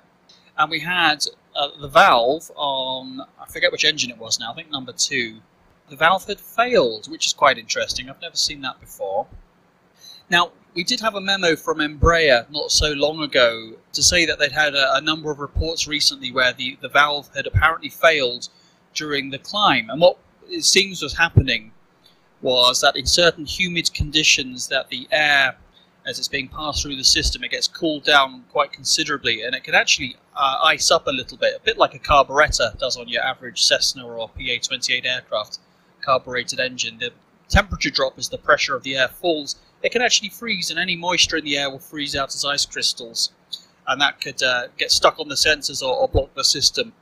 So they'd put a memo out to say, well, if this happens, then the best way to try and get around it is just to turn the temperature right up for a couple of minutes and to see if that clears the system. But that was for in-flight. But this was on the ground immediately after takeoff on quite a warm day, so we thought, that's probably not what that is. This seems to be a genuine failure of that particular valve, the ECS valve. So we went hunting through a document called the MEL, the Minimum Equipment List, and this is a document, all aircraft have one, which tells you exactly what equipment you need to have, what can be failed, what are the limitations of having that failed equipment. And we were having a look through this, and it turns out that we can dispatch with one side of the bleed system failed. But it was the way it was written was really quite confusing. There were 2 separate procedures that we could follow, and it really wasn't clear which one was which. So we had to have a bit of an in-depth discussion with our maintenance department on the phone to work out exactly what was what. Now, I won't go into the details because it's really quite boring, but eventually we established that we could in fact make the flight with that valve failed, but one of the limitations of doing so would mean we were limited to flight level 250, or in plain English 25,000 feet, which was a little unfortunate because that meant that our fuel consumption would be much higher, and we didn't actually have enough fuel on board to do that, so we had to shut everything down again and put some more fuel, which meant we missed our slot and we ended up being really quite delayed. But eventually we got that one sorted out. And I do like, in a way, those sorts of situations, because it's a really good learning experience, actually, where you have to get your head into the books and really think through and understand the systems. You know, it's all very well when we do the training for the initial rating to read the books, and, you know, some of it goes in if you're lucky, but it doesn't always really kind of make 100% sense. So when you really see it in real life situations, I find it quite useful just to cement that knowledge. Anyway, so we got airborne and we're heading down to, I think it was Madrid, but actually I guess someone in maintenance changed their mind, because just as we reached the top of climb at 25,000 feet, we got a call on the bat phone to say they wanted us to divert into Paris to get the aircraft fixed. So that's what we did. Ended up in Paris for the night. So that was excitement number 1. Then, well, actually, in a way, it seemed at the time at least, that was going to turn out to be rather fortuitous, because our plan then was, let me think, the following day I just grabbed an airline, a BA business class ticket, thank you very much, from Paris back up to Heathrow. Very nice. And then the day after, we were scheduled to fly from London to Athens, which is widely regarded to be one of our top night destinations. The Margi Hotel we stay at there is just gorgeous. Beautiful 5-star hotel with a lovely swimming pool and lovely weather and all the rest of it. And then from there we were going to fly across and spend the night in Amman in Jordan, which would have been fab. I've never been there before. So I was really looking forward to that. But I was also highly suspicious, because nice things don't happen to me. I'm always suspicious when I see a nice plan like that. Usually, more often than not, it changes to something else. But, you know, the plan seemed to stick. The following morning, we came out, we prepared the aircraft, we filled in all the paperwork. I thought, oh, this is looking really good. We might actually end up going to Athens and then Jordan. But then, right at the last minute, the phone rang. Ring, ring, ring. Our scheduling department on the phone. Oh no, that's all cancelled now. We just want you to position the aircraft, short positioning hop to another London airport. And I'm ashamed to say, dear listeners, that I got really quite annoyed at that. I'm like, oh, God damn it. and that's when I ended up throwing my phone in frustration across the crew room. And you might think that that sounds very spoilt of me, and you'd be absolutely right, it is. But there you go, I can't help that. So unfortunately no hot sunny destinations for me. But where did we go? We actually ended up going into RAF Northolt, which is just to the north of Heathrow, which is quite a fun little airport to go to. We actually go there quite a lot. It's quite a trendy airport to go into, actually. There's limited slots in there every year. I'm not sure how many thousands they have, but we as a company at SafeJets have the majority of those slots. So, and we're kind of careful about who we dish them out to, because they're quite valuable to us. So anyway, we ended up going across to London Northolt, which is good fun. They were using runway 07 on that particular day, and there's no instrument approach onto runway 07, so we got to fly the PAR, the Precision Approach Radar approach, or also called a CGA, Ground Controlled Approach. It's basically where a radar controller on the ground, he talks you down the approach onto the runway, and that's good fun. That's something that most pilots, I suspect, don't get to do very often, if at all. On the Hawker, we used to go to Northolt quite a lot, so I probably do, I don't know, half a dozen, maybe a dozen of those a year. Doesn't seem like on the Phenom we go there quite as much, but still, it's good fun. And it's good to keep those skills up, because you never know when you might just have to fly a radar approach. And actually, once you've done it a couple of times, it's really extremely simple. You basically just do what you're told. The radar controller will give you headings to fly, and he'll give you corrections to fly, and he'll tell you when to start descent, and he'll tell you if you're a little bit low or if you're a little bit high. So you just do what you're told. The easiest way to fly one of those, actually, I find, is with the autopilot on. You can just kind of sit hands off and just make the small corrections and monitor everything, and it's really quite good. And he talks you all the way down to the runway, and it's amazingly accurate, actually. He talks you all the way down, right over the threshold onto the runway. Good stuff. And then that night, oh, this was funny. We stayed at our Heathrow, Northolt Heathrow, they're kind of the same area, they're only a couple of miles apart. So we stay at a hotel over at Heathrow. And we're always changing the hotels there. It always seems that the hotel doesn't suit someone, and someone complains, and so we end up going to another hotel. But we stayed at a nice hotel, a Hyatt hotel, which is right next to runway 09 left at Heathrow, on the Bath Road, if you know that. So it's quite nice to sit out there and watch the planes take off. So we went out, had a very nice curry, and I was feeling a bit like a fat pig after that. So I thought, I know, it was a lovely evening. I thought I'll go for a walk. I'll walk down to the 09 left threshold and just watch the planes coming and going. You know, work off some of that curry. So I did so. I wandered down and took up my position at the end of the runway, just by the fence there, you know, not bothering anyone.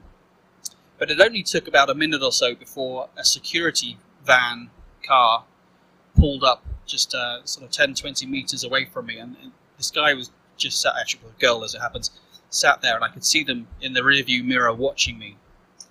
So she watched me for a couple of minutes, then got out of the car and came along and well, basically shooed me off, says I'm not allowed to be there.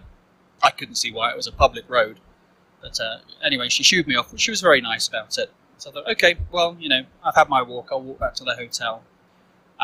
Oh, she said I have to be further than 3 meters away from the fence, which I probably was, but I thought, oh, okay, 3 meters, 4 meters, 2.5 meters, whatever. So I started to walk back, and just as I was walking back, I saw a sign on the fence which said all vehicles and equipment must be 3 meters from the fence. I thought, oh, well, that's funny, I'm not a vehicle or equipment, so I'm going to take a picture of that. So I took a picture of this sign just because it amused me. And then literally like 30 seconds later, another security van came screeching to a halt next to me, demanding to know what I was doing and what I was taking pictures of. I thought, oh my God. Actually, I was really quite impressed. They were very courteous and polite. But, you know, it's good to know these people are taking their job seriously. And, you know, they had no idea who I was.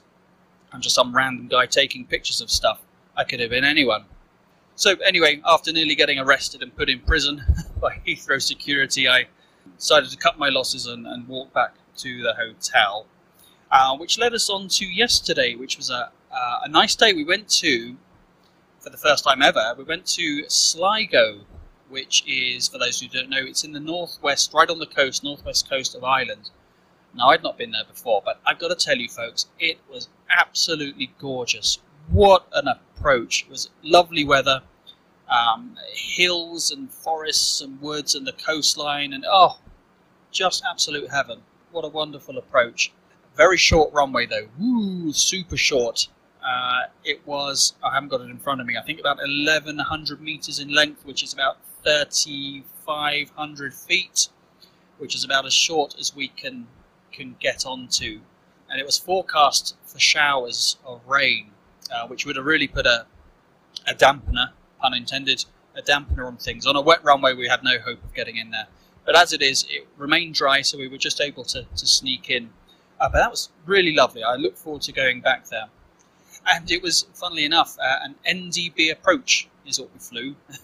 NDB approach, this is kind of old world 60s, maybe even older 50s technology. I can't remember the last time I flew an NDB approach.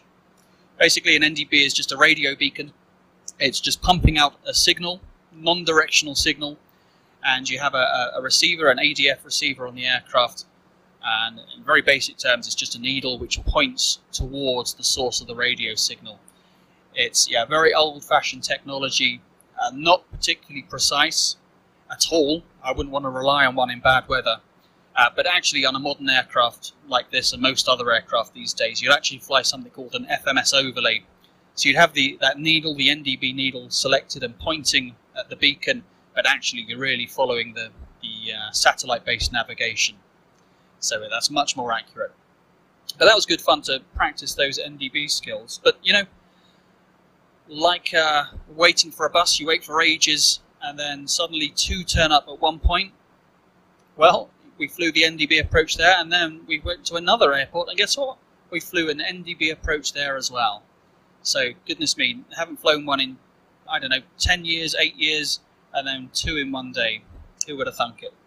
And actually, that was into Oxford Airport, which is another airport we go to fairly sort of often, which was last night, and we stayed in a just beautiful hotel, the Ensham Hall Hotel. Look it up on the internet. It's just one of these old sort of manor houses, absolutely gorgeous, really lovely ground. So I went for a nice walk, got up early, went for a run this morning in the local countryside.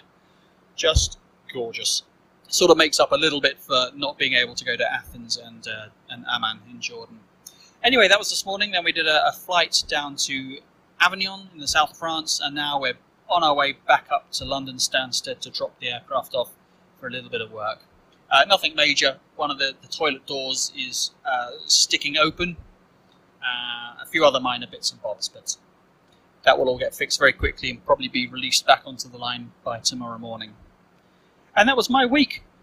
Good news though, I've just found out this morning, after a bit of negotiating with our rostering department, that I'm actually going to be available and off of work for the big PT UK summer fly-in and barbecue in August, 18th of August. So I'm really pleased about that, really happy. So I'm going to be hopefully flying in, if the weather's nice, in my PA-28. Might have a free seat or two, so keep your ears peeled if you want to accompany me. And I'd already offered one seat to Barbara Parish. I think she's going to come with me, but might have another spare seat as well. So if you're interested, from flying out of Cranfield to, I can't remember if it's Seething or Beccles, the boys will tell you in a second, then keep your ears peeled. Anyway, from me, from 40,000 feet, from, I'm guessing, somewhere just to the north of Paris, this is all for this week. See you all again another time, and fly safe.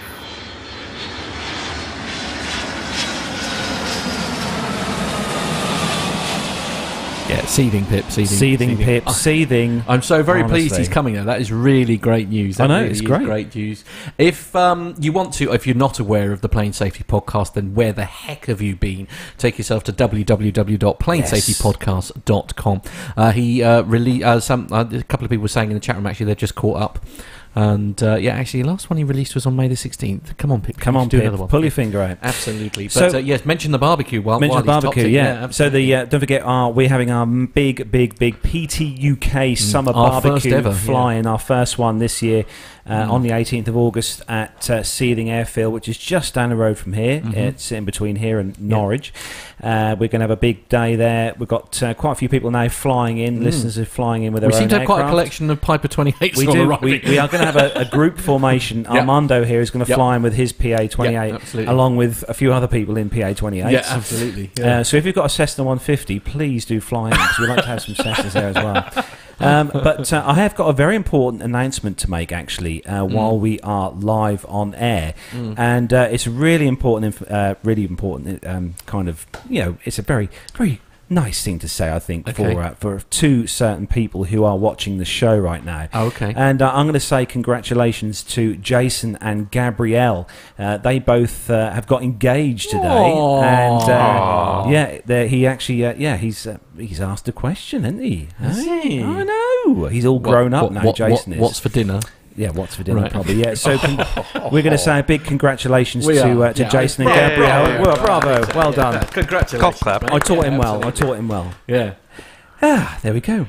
So that is where we're going to rush things on now. We have actually got a very important meal booked for very soon. We're going to take Armando to a special restaurant that most of you listeners will know. His second visit, it has to be said. To Chan's and Stewart's. Which I'm afraid sadly means that we'll save the Rome play out for next week. So our little segment, we've basically run out of time. We're massively over our slot and it's all just gone horribly wrong. But so that is where we bring episode number 220 to a close. We'll see you all next week for we're not 100% sure what day or time yet. No, Carlos will come back to me on that. Watch watch the old social media feeds to hopefully find out what Nev should be back next week. No, I don't think he is. No, because it's the Oh, it's the marriage thing. That's very close. So I think Nev will be missing for a couple of weeks with very good excuses, it has to be said. But so not 100% sure when we're recording live next week. So if you're not doing so already, take yourself to www.planetalkinguk.com and you'll find all our social media links on there. Facebook, it's facebook.com/planetalkinguk, and it is at planetalkinguk on Twitter. And don't forget, if you want to grab yourselves a PTUK t-shirt, Armando has got his tonight. He's got his one here. Look, it's a nice shiny new t-shirt, PTUK t-shirt.